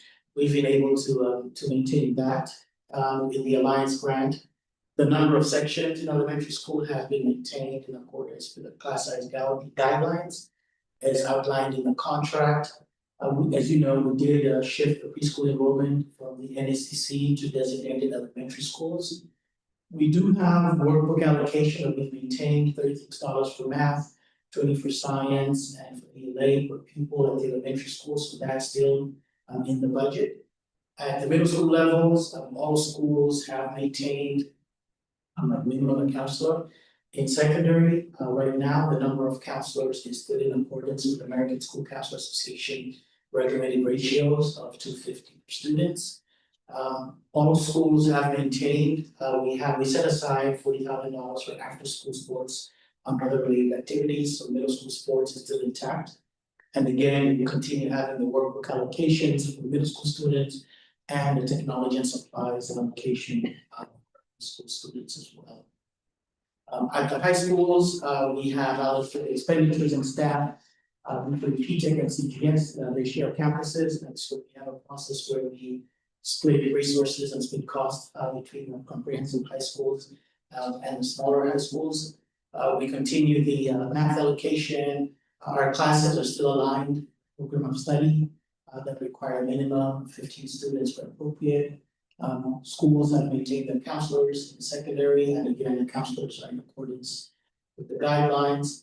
At all of these levels, we are allocating costs to the schools so that we can get a better accounting.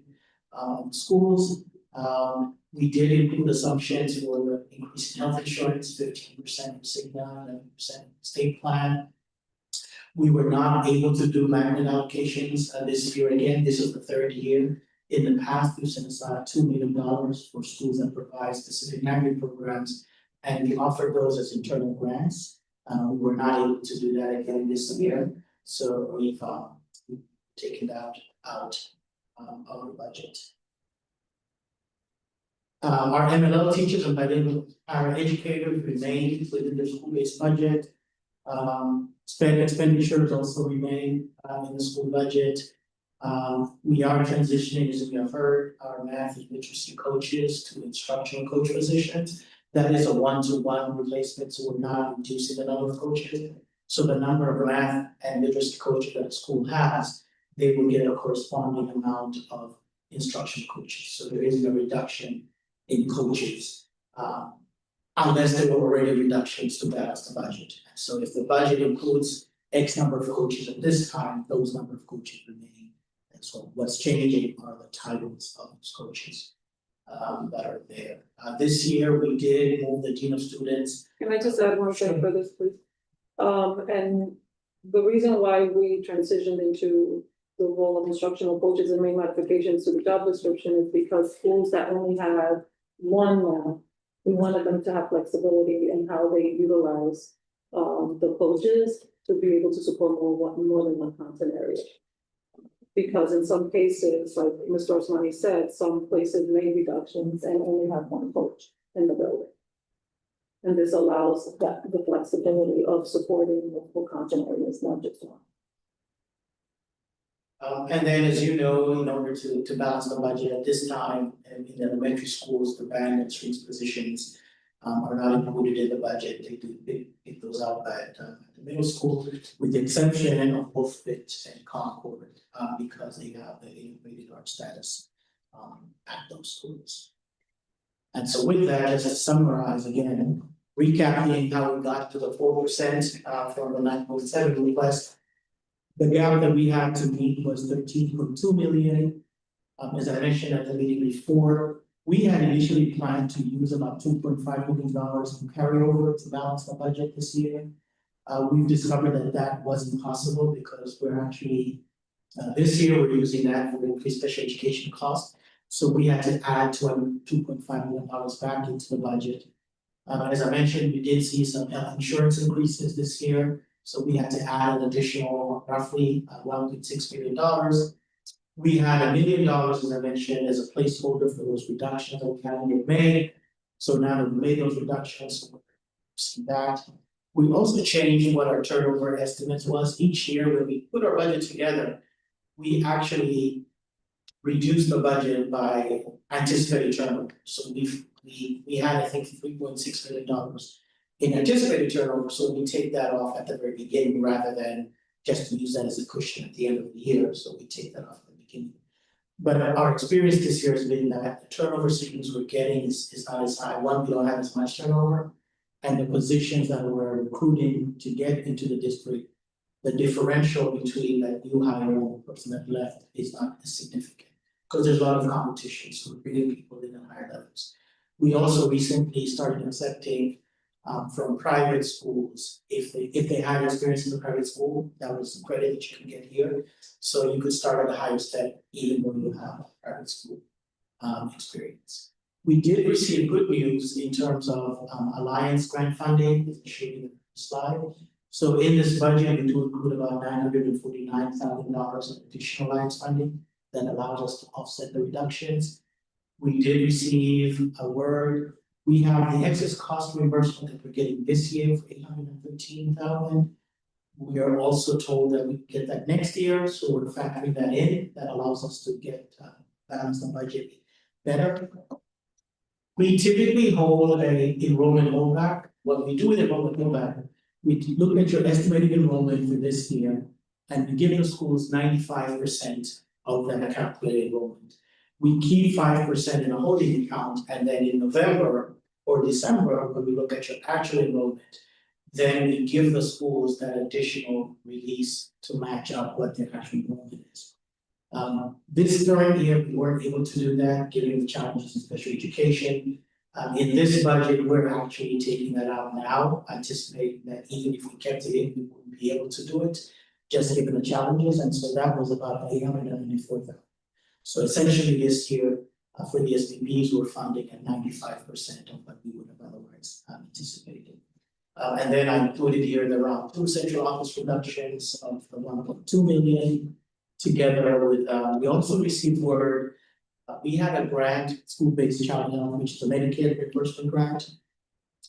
In year 23-24, there was, we audited our reimbursements. We asked to check our reimbursement, we were fully reimbursed. When they checked that audit, they actually discovered that we were under reimbursed by about $581,000. So we received that funding, we will be receiving that $581,000 funding in additional reimbursement, and so that allows us again to offset reductions to this budget. And so this is how we're able to reconcile the budget to percent, and be happy to answer any questions at this time. You know, it seems like the thing with grants, while grants are a great thing, the expectation is once you get the grant, that the operating is gonna pick it up. That's not always the case because sometimes there's no capacity for that. On the other hand, it's frowned upon if you don't apply for the grant. So, and then when you do get the grant, it really just provides some release for the a little rest for your operating budget, really for that particular time where it's not pressured, right? When you have that grant money that is not coming from operating. So you kind of have like just, it's a double-edged sword in a way with grants, you know, because of what I just said. It's a tough situation because you don't want to be, you know, you don't want to not apply for a grant, but They don't last forever. they don't last forever, and you have to have the appropriate program to do the grant. You can't supplant money, so there are limitations, and when it goes away, it goes away. And that's for grants and also philanthropic dollars. Right.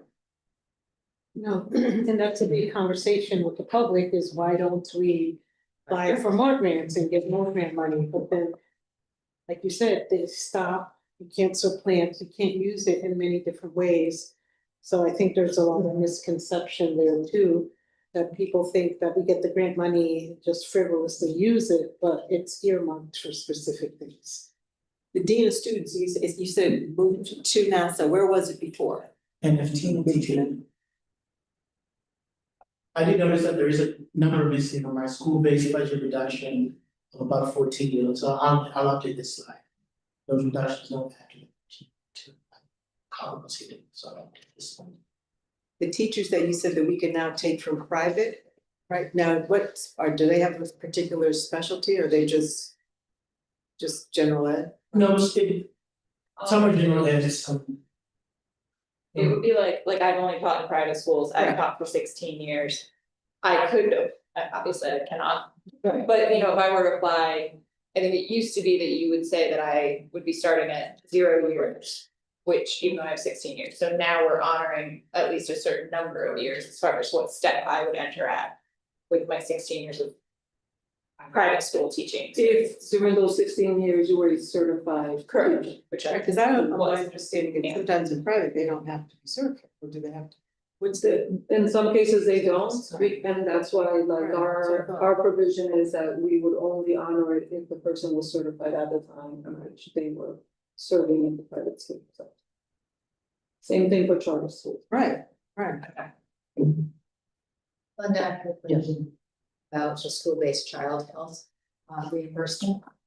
I'm just wondering in our timeline, when you had the edit of that or audit of that to find out that we were reimbursed, I mean, when did that happen?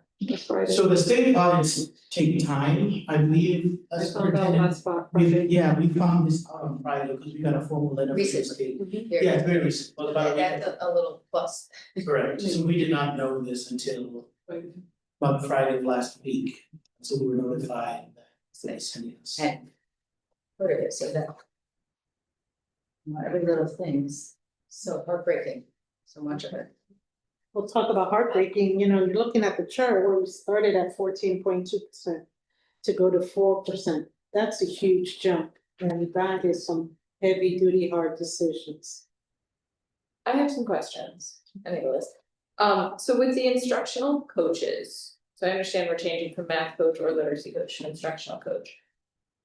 So sort of two questions, will there be additional cost to training those coaches so that they have more of that broad knowledge base? Like if you have a math coach and you're now saying they're an instructional coach, do we have an additional cost to the training for them so that they have more of that like literacy background? Because I assume most of our math coaches were at one point math educators. In elementary school, not necessarily because they're generalists. So, and most of our coaches are in elementary school. You will see more of that differentiation in the middle school, more than you would in the elementary. We already have built-in professional learning for coaches on a monthly basis. So a lot of that shifting will happen during those monthly professional learning opportunities for coaches. And then it sounds like some schools have one, some school, like, can we get every school down to one coach? So that can we save positions in that way? In getting every school down to one coach? The way that we went through the school-based budgeting process, schools made decisions in how they were prioritizing their reductions. And that will then take away the autonomy that we gave schools to engage in that process. That was one of my questions. Is there, with the strings and band, this breaks my heart that this is being lost from the elementary schools. Can any of these positions be shared between schools? The way that they were they already in that? They were already shared, so one of the things that we're continuing the conversation with the city. One of the things that we were advocating for is to get something to cover the cost for maintaining our strings at a minimum our strings, because that program has been historically in our schools for a certain amount of time. So if we get additional dollars from the city, then our primary goal is to maintain that program. Strings and. Strings right now. I'm wondering the consideration for the dance teacher, there's only one in the whole school system. I assume that's Wolf Pit, That's part of their magnet. So I see that, right? it's reduced. So Is that one? So with Wolf Pit, if you look at that list, there was a reduction of I think we said PE and dance teacher is one and the same student out, was more a reclassification of what that individual does, so there wasn't a reduction. It was not. No, it was just a shift in. It was just a shift in the role. I see. So I think the number above it shows +1 and below So, is minus. yes, So so we're over there. And just for clarity, Wolf Pit was not impacted by, they have maintained their district. Right, yeah, they know that, Because we'll put it in a sense, yeah. And CS. Yes, I saw that. I have my other question, and I know that we were waiting to give the full like central office flow chart, for lack of a better name. I know we had talked about seeing it in the workshop, but I would love for that to be presented with everything on June 3rd, even if it's not quite in its final form and it doesn't have to have names of who's in the roles, but just to see what roles are left. I know we've seen what's been cut, but I would love to see like the full chart of what's left. Again, it doesn't have to have names of who's doing them, but just like what roles are still in budget. We as a cabinet started working Okay. on those pieces. It's a process because we're like removing and we're still working on finalizing some pieces, but if that's what the board wants to do. For example, we have. It's only a few days before the workshop. Well, Not much we were time. waiting for the budget to be approved so that then we could use that information to build it. Because if there are changes, then we would have to change it again. Okay, see. That was the reason we had, waiting till the retreat to do it. I still think it's an important, personally, I think it's an important piece to see on the 3rd with Mhm. everything else. We can submit that.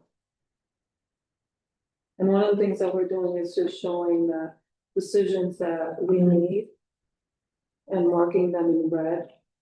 But we can't fill because we don't have the resources. Because I think it's important for people to see that Yeah. also, that there are critical roles that we still need that we don't have.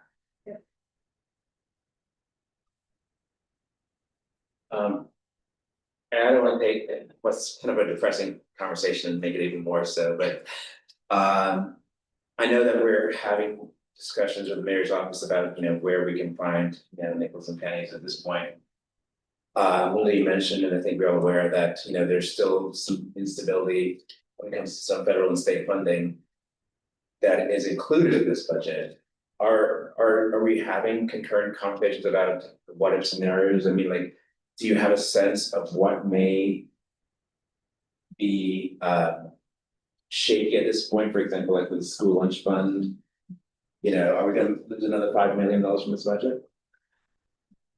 So from what we know so far, we get grants flow to us in 2 ways. We have one, we have some flow to us directly. We have 2 ways.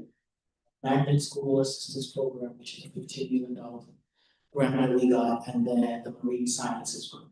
Those come directly to us. In those conversations, as far we've been told that those are relatively safe. Those 2 no changes this time. The balance of our grants that are federal, they flow to us, state. So I think it was three weeks ago, I was at a session with the Lieutenant Governor, we were all asking the same questions on these grants.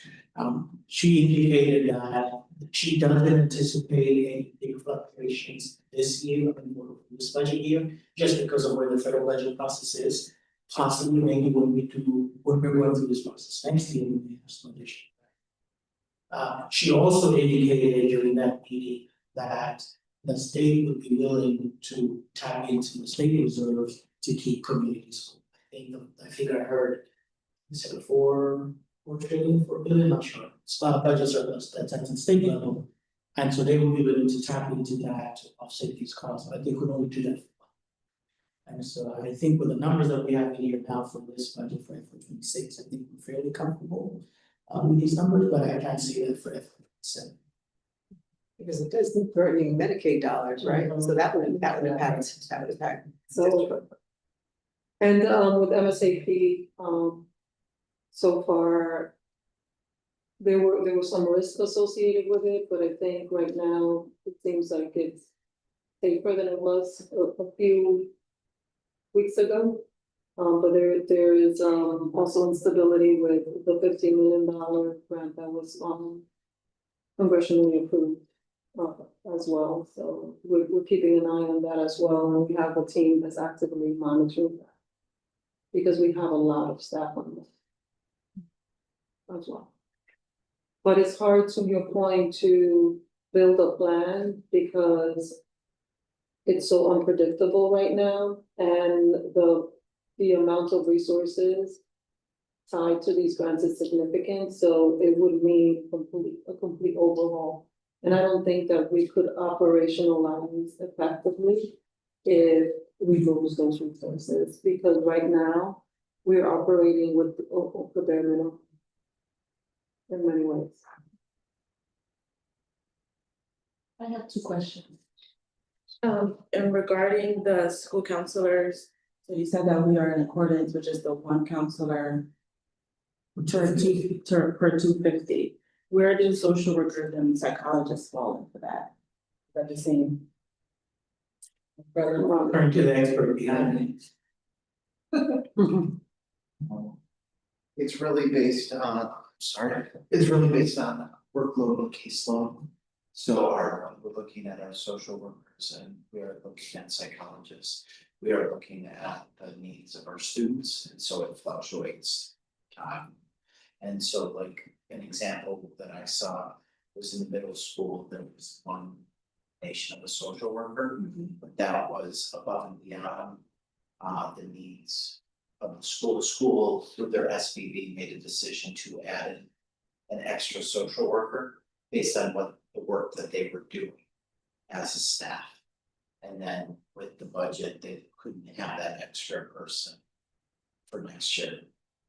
So that's where the ship was made.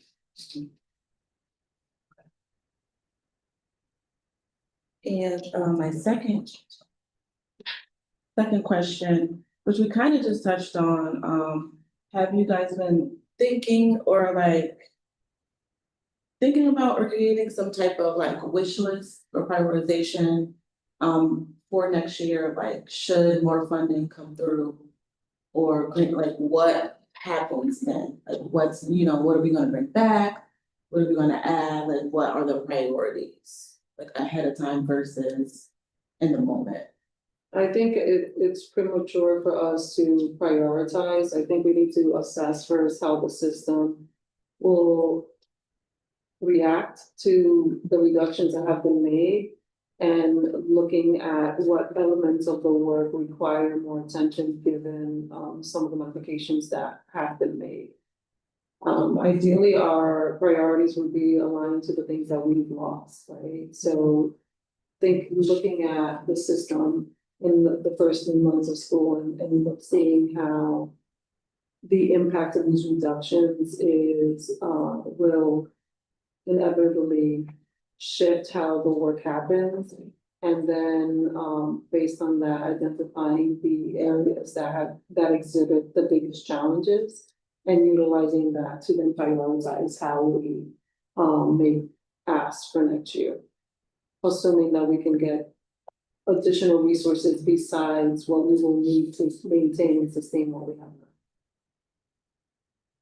And how does the district plan to kind of evaluate that? How do we evaluate the impact? Is it surveys? Is it increase in behaviors? How do you even evaluate that? We would evaluate that through our goals. So all of our goals are focused around the elements that we have prioritized in the budget. And as we monitor the progress that we make within the different goals, we will assess what are some of the potential pitfalls and if they're associated with the reductions that we've made, and then determine what additional resources we need to most effectively achieve the goals that we've set forward. But everything will be monitored through our goals, and the board will be informed through our workshops how we're progressing or not. Thank you. Albert, do you have any questions?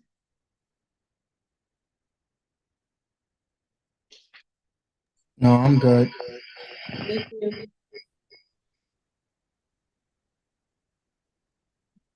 Any further questions?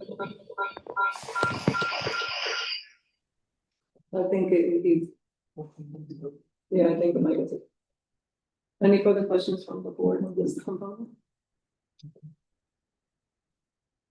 So I want to conclude this budget component with once again thanking the team.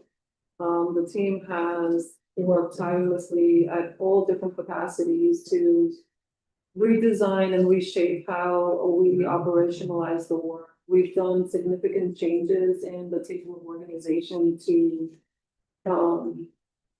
the point made earlier to make sure that we were making reductions not only within schools, but also in central office and other programs.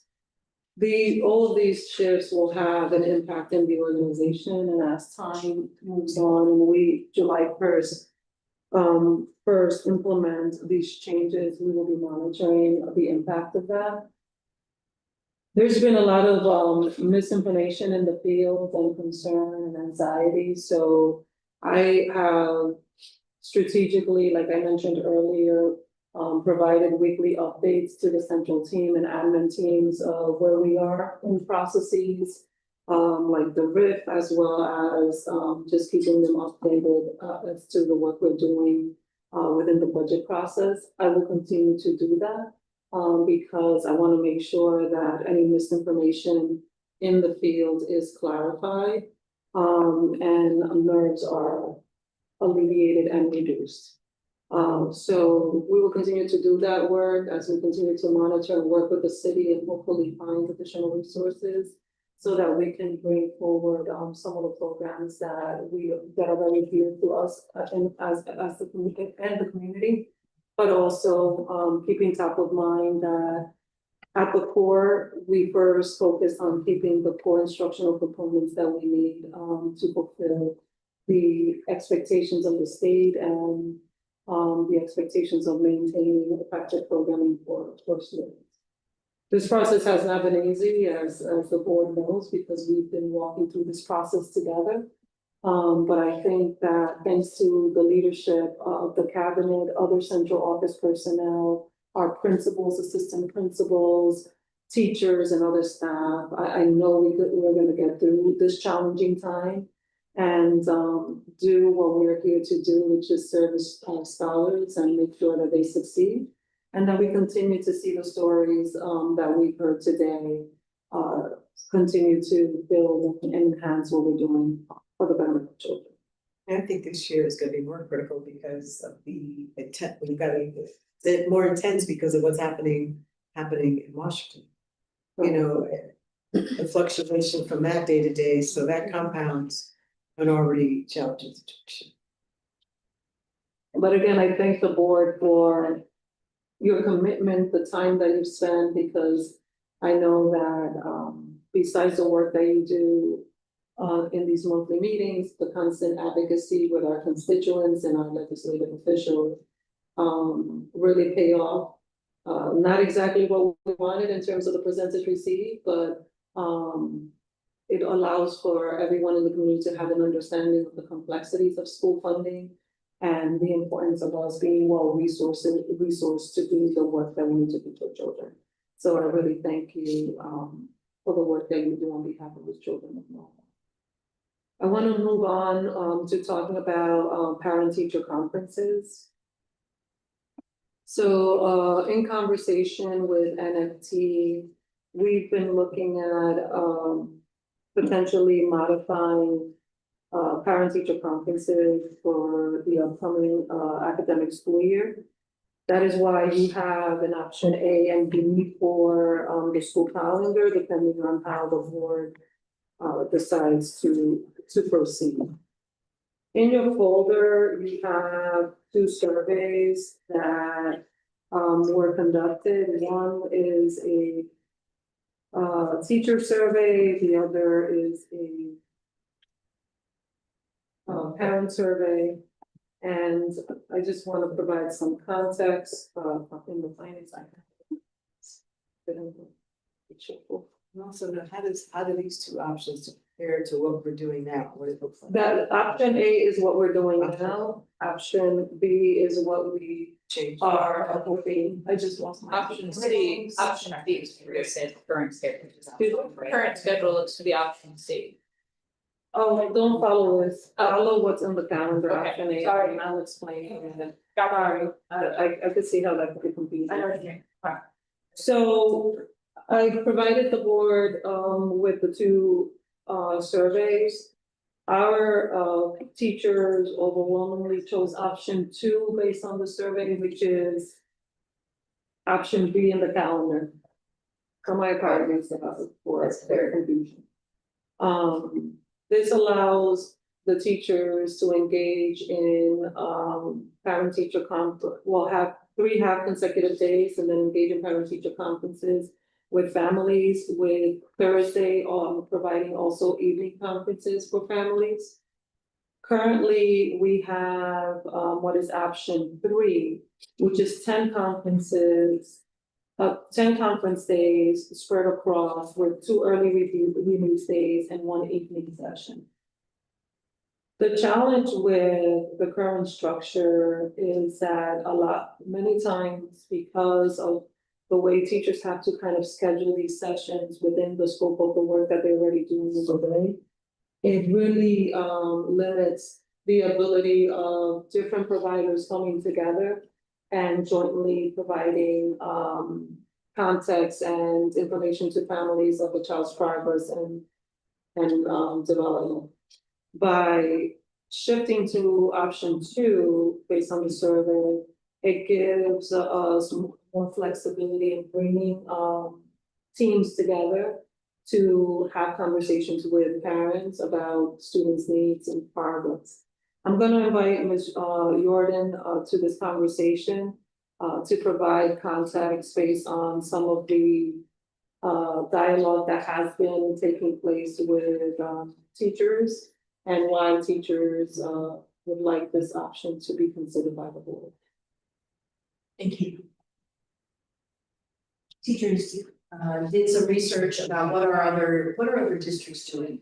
Parent conferences are a time of stress. It is challenging to connect. We had a situation in one building where a parent had a simple request. Can we get a gifted and talented teacher just to stop in at the beginning, or as I leave or enter, can I just have a quick conversation with the gifted and talented teacher? But because parent conferences occur after school, that gifted and talented teacher wasn't available at the time that the grade level teacher was available. So the parent had a choice in making 2 separate visits to the school to contact the 2 teachers. With the new model, which in our research, 83% of Fairfield County schools have a model that includes 2 or more consecutive early release days. These are elementary conferences. In that model, it's no problem. You want the gifted and talented teacher to swing by before or after so you can have a brief conversation? You can do that.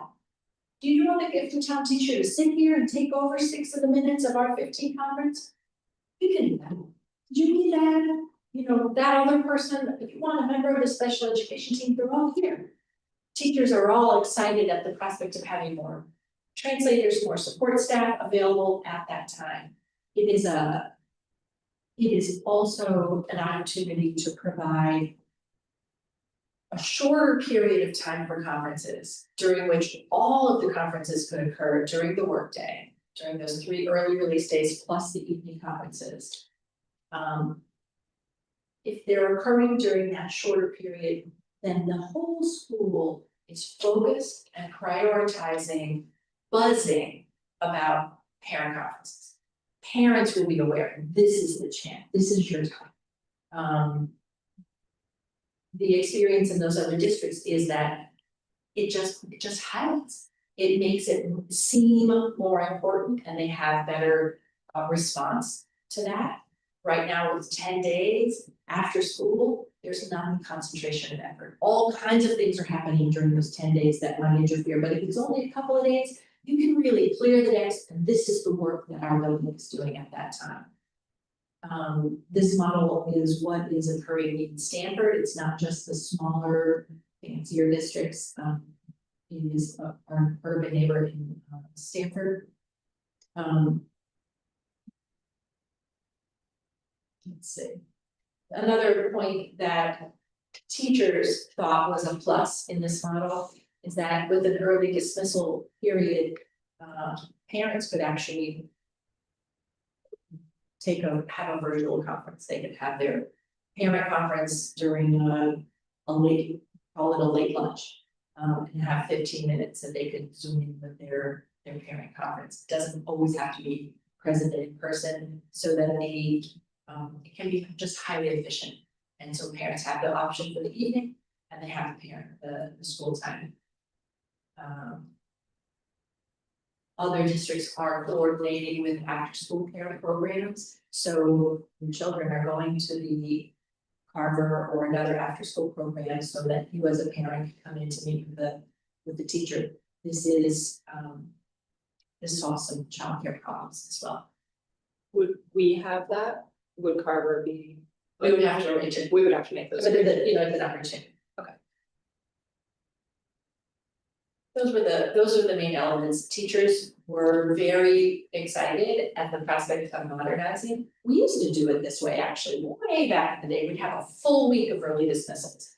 It's been a long time since we did that, but we do consider this to be a more modern way of approaching conferences. This is where the trend is, and districts are shifting towards this. We do think it would be a better model for our parents, for our staff.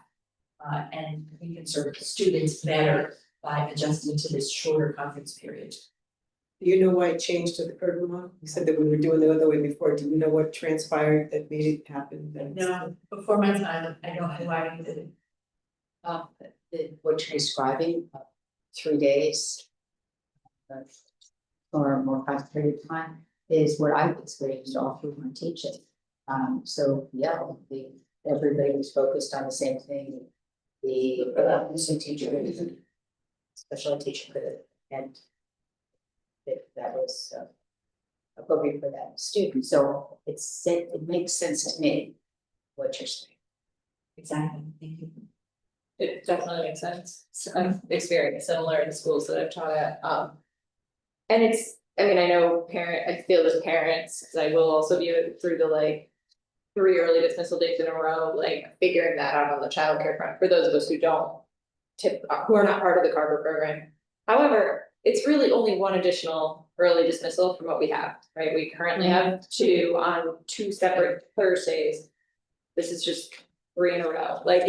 So I think this makes a lot of sense. I'm very much in favor of this. I have a feeling of what parents will say, and it's really just one more early dismissal day.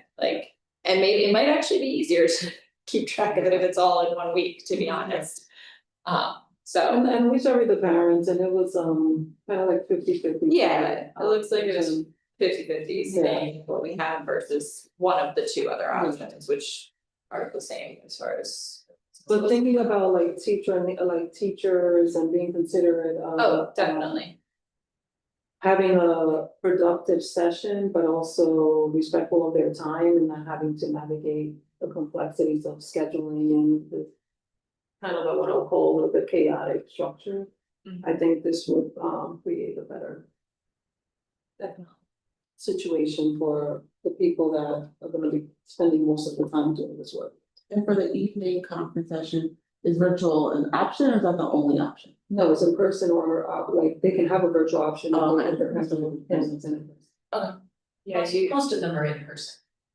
And it works better that way. We like to present portfolios of student work during these student conferences, so they are well adapted to an in-person conversation where you can review a little portfolio of everything that your student has produced. But my experience as a parent the last couple of years though is that the option has been given if it's really going to be that challenging to come in, that the teachers seem to be prepared to do whichever works better. Okay. But it seems that whether they're virtual or not, the teachers will be at the school for these times. Yes. So thank you, Mary. Thank you. Thank you. That's what she's having. So I would ask that, Madam Chair, to pass a motion to approve the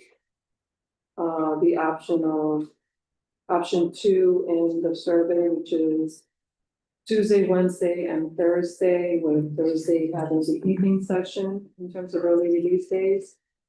And if that's the option that It's B. yeah, it's a, wait, let me. Survey option So the two. current option Put them 2, together. yeah, Separate votes, but. yeah, survey, option 2. If you select option 2, then you would vote on approving calendar option B. Got it. Sorry. 2 is B. Yeah, 2 is B.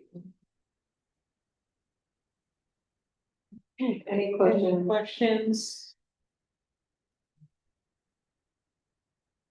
Any questions about the survey, so I can move into the calendar? I mean, the thing I'd say about the survey is that it seems like the biggest response was no response. I don't know how this was distributed. But 184 teachers and 400 parents, gives the impression that either folks didn't think it was important enough to respond to, or, hopefully they had enough chance to respond, but. So we gave them an extensive amount of time to respond. We conducted, Nick, do you want to speak about the process that you, where it was distributed? Yeah. You have to go to pick. Not only did Nick and the team put it out, but at the first book event, we also were trying to recruit people to complete the survey there as well. So we tried to make every effort possible to get more people to engage in the survey, but. Yeah, we provided it through our email and also leveraged a couple of our events to do physical multi-touch kind of survey at that point live. So we sent it through district wide, and we gave ample time to collect all the results and stuff, so. The survey was out for a few weeks. Yeah, I mean, it just implies that I people know. didn't have an opinion. Right. Yeah. So, thank you. Yeah. I said, can confirm, came straight through your parent email, and I did it. We know you did. Show up. So those are the 2 pieces in terms of the survey, but one of the things I wanted to let you know about the calendar. The dates in the calendar are pretty standard. We worked with NFT around the early release days. As far as I know, there were no concerns around the dates that were set. Mary is here, so she can confirm that, correct? We were good with the half days. I actually have been. I don't Okay. think there's any concerns. Okay. The one thing that we are adjusting for kindergarten is the staggered entry schedule. We are eliminating that for next year. We had some parent concerns about the 180 days. I think the board received that, and to avoid any of those challenges, we are eliminating the staggered schedule. Yes. I'm sorry, did you mean the early release Mondays? Hmm? Did you mean the early release Mondays? Yes. There are no concerns about the early release Mondays. We think we're well served by these. Okay. Okay, perfect. Thank you. Thanks. And those are the major pieces that are changes in the calendar. Everything else is pretty standard. And so we're doing, I know that because of the day last year with the accident, by the end of next year, we need to have Complete 181. 81 days. So we've got 182, so we have one cushion day built in for next year. Okay. But we're going to fulfill the 182 day count. Okay. Just in case we ever need another cushion day. Okay, so any snow days next year, we will tack on no matter what. Correct. Okay. And particularly because the last day of school. Oh, is a Tuesday. Is a So it's Tuesday. A lot easier to tack on the way we have it right now. That's why this year we Yeah. decided not to, we have to do it next year for that graduating class. Yes. But it would have been an attendance nightmare because it would have meant having kids coming just for the Monday. And I don't think we would have had anyone. Which would have been unproductive, so. Agreed.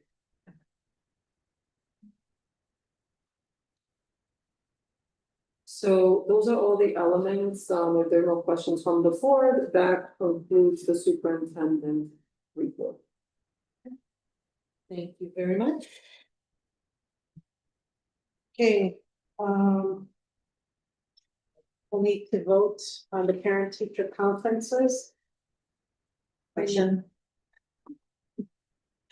Motion to approve, option 2, seconded by Ashley. All in favor, please say aye and raise your hand.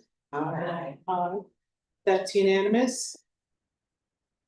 Just let the record show that Howard is not with us, at this time, so his vote does not count. Next item of the agenda is the 2025-26 school calendar. Motion to approve option B. So, Mary Ellen, seconded by Jasmine. All in favor, please say aye, raise your hand. Aye. Okay, that's unanimous too. Thank you.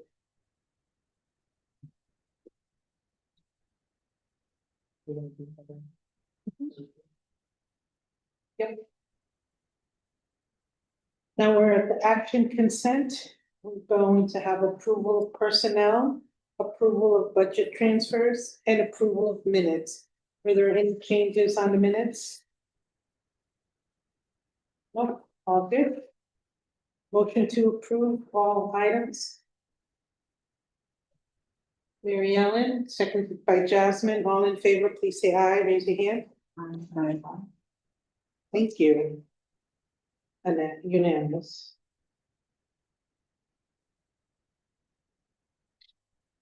Next discussion, we just did the approval of the updated 2025-26 school year calendar. Next item is approval of the 25-26 full service inter-school agreement with side-by-side charter school. We can have a little discussion just for the public, because Changes to so it's standard yearly agreement with Centric and.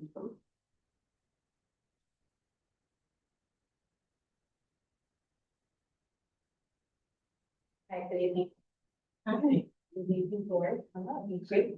I think this is pretty standard. We do it every year. So aside has been one of the schools that we provide certain services to. And we will continue those services as we have in the past, and this is a motion to just be able to carry that work and we will be MEA percent of that. so what do we do for them? We do busing? We do busing, we do other services. What about anything to do with their teaching? I mean, do they have, you don't do anything with MLL or special education? They have all. Special education. So we have to do provide them special education. Do you want to comment? Oh, I just wanted to bring that up because that's something a lot of people don't realize when they make comparisons with charters and public Yeah. school and. When you're BLEA, you still provide like basic services like transportation, food services, nursing. So we send teachers to them. Wow, how does that? We supply the funding for the staff. Okay, so okay, gotcha, thank you. Okay, so motion to approve 2025-26 full service inter-school agreement with side-by-side charter school. Motion. Kara, seconded by Mary Ellen. All in favor, please say aye, raise your hand. Thank you, unanimous. And almost done. Committee representative reports. Any updates on committees? I have some updates on facilities. So we had our monthly facilities call at the end of April.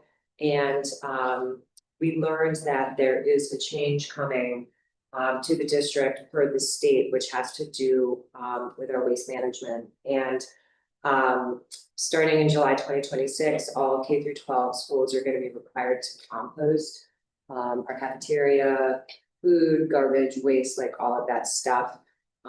Any school that has 26 tons or more of waste a year, which is almost all of our schools, is required to do this. Jefferson and Cranberry are already doing a composting program. We're still waiting for direction on this from the state, but it's coming from DEEP, which is Connecticut's environmental organization. We're still trying to understand like the expense and the cost for this type of a program, the carting, the bins, like all of that side of it. We'd be looking at things like grants, city support, additional state funding. And so that is something that we'll start talking about next year. So we'll hear more about that. So we have to do that with no money, right? Yeah. Right. Yeah, exactly. But that's the like potential to work with the city, because the city does have Right. some composting Exactly. programs that just Yeah. need a little something else. Yeah, we're not starting at zero. Right. Yeah. Here. We already do it to school. Yeah. And then in terms of construction updates, both the Sono School and Norwalk High P-TECH are on schedule and on budget. We did have some teachers tour the new Sono School at the end of April.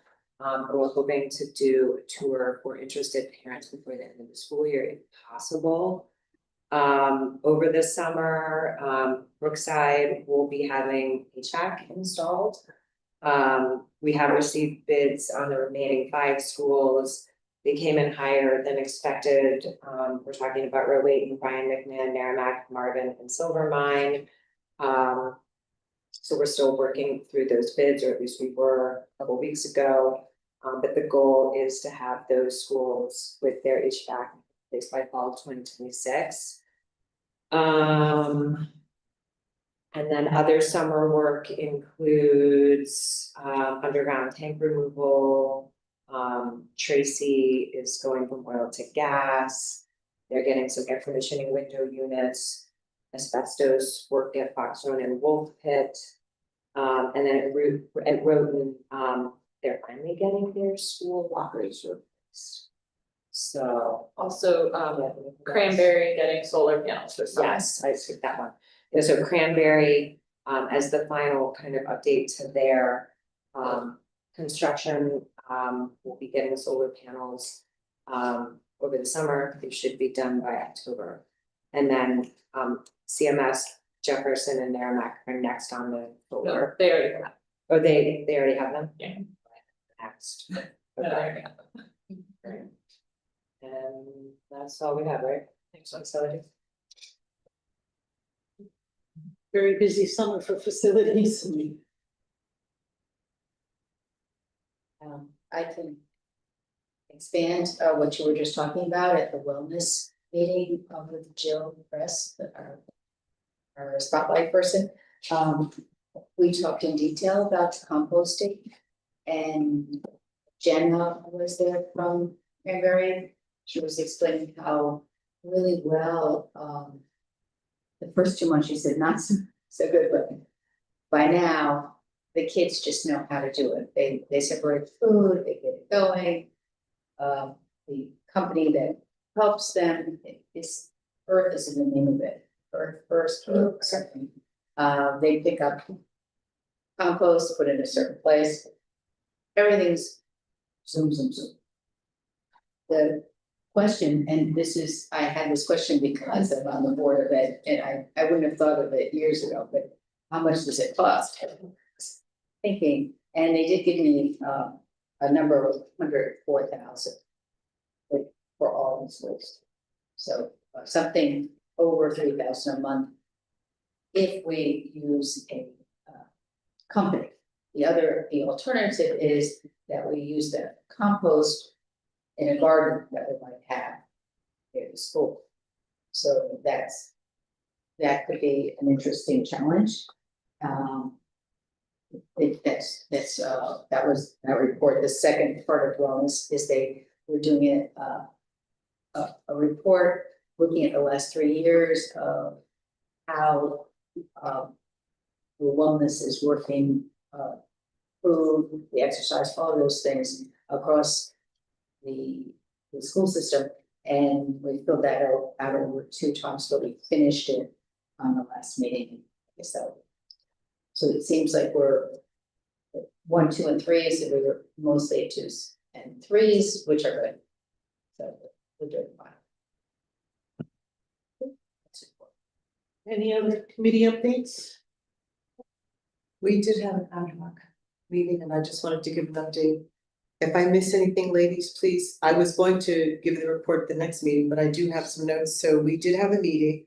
Mr. Alden Vernon did give us some updates on some data. We were asking questions around some of the performance measures and how we were doing it. We did get a report on that, especially related to if there is any connection between the students who are in the MBK and the female counterpart to that program, to see if there was any connection. And ladies, am I on the right track? Did I miss anything? And so the work continues. We also got a presentation from Mr. Paul Forbes, Leading with Hearts and Minds, and he gave us a report on the work that he's doing with the staff around the anti-bias work. And for me, it seems like we certainly are making a lot of progress in comparison to where we were years ago, and look forward to what's next. We also talked about the panorama resolve too, which was something that we talked about at last meeting. Thank you. Thank you. Yeah, the special education subcommittee meeting that was going to be this evening, it has been moved to June 3rd at 5:30, so. Share more about that in a couple weeks. Thank you. The last item on the agenda is board member announcements. The board members want to share anything outside of the Board of Ed to the public? I have a college graduate. Yay! Not one, but 2 undergraduate degrees and continuing on to get her master's in social work. Nice. Is she gonna go there? She's staying in Chicago. And we can hire her in town. Exactly. Anything else? Well, this is my nephew. And Steve Necker, he is graduated from University of Michigan. And did you say your daughter had 2 degrees? Yes. So what were her degrees? Because he was Loyola Chicago, where Ralph has a daughter who also got her master's there, right? Or yeah. At Loyola Chicago, communications and social work. And so my nephew Hugh got it in math and physics. So Wow, congrats. good on you. And just, to share my life, I have 7 nephews and 4 nieces, 2 other nephews. One graduated, they're all graduating this year. One graduated from, that's right, it's a school in Troy, it's just initials, it's an engineering school. RIT. RIT. Yeah, we had. No, it's not real, that's RIT. Oh, New York. RPI. RPI. I know people are into RPI. Graduated in computer, some kind of computer work. And the other one is graduating in chemistry.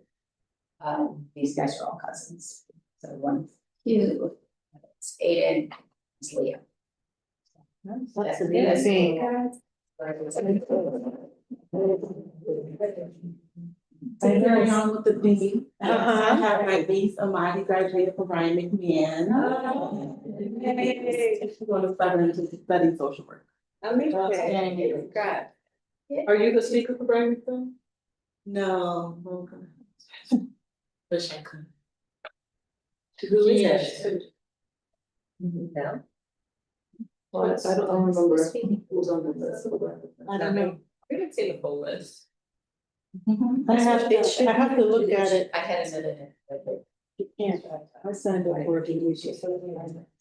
Well, It's not my announcement, what can I say, I'm giving, Rob is going to be the speaker of Brian McLean, I'm going to give my time to Rob because he has a graduate. Brian. He will be speaking on my behalf, I'll be there, but I'm giving him my time. That's amazing. Awesome. That's number 2 though, Rob, right? Yeah. Empty nesters. It's coming. All right. Stop. So with that being said, thank you, everyone. Thank you for being here. Thank you for all the time that the team puts in and the hours. Thank you for all the volunteer work for my colleagues here, events all over Norwalk. I know that everybody's very busy. Thank you from the bottom of my heart. I know that the school year is winding out. Things will slow down a little bit, however, we still have things to do during the summer. Not as much, but we'll have things going. And with that, motion to adjourn. Jasmine?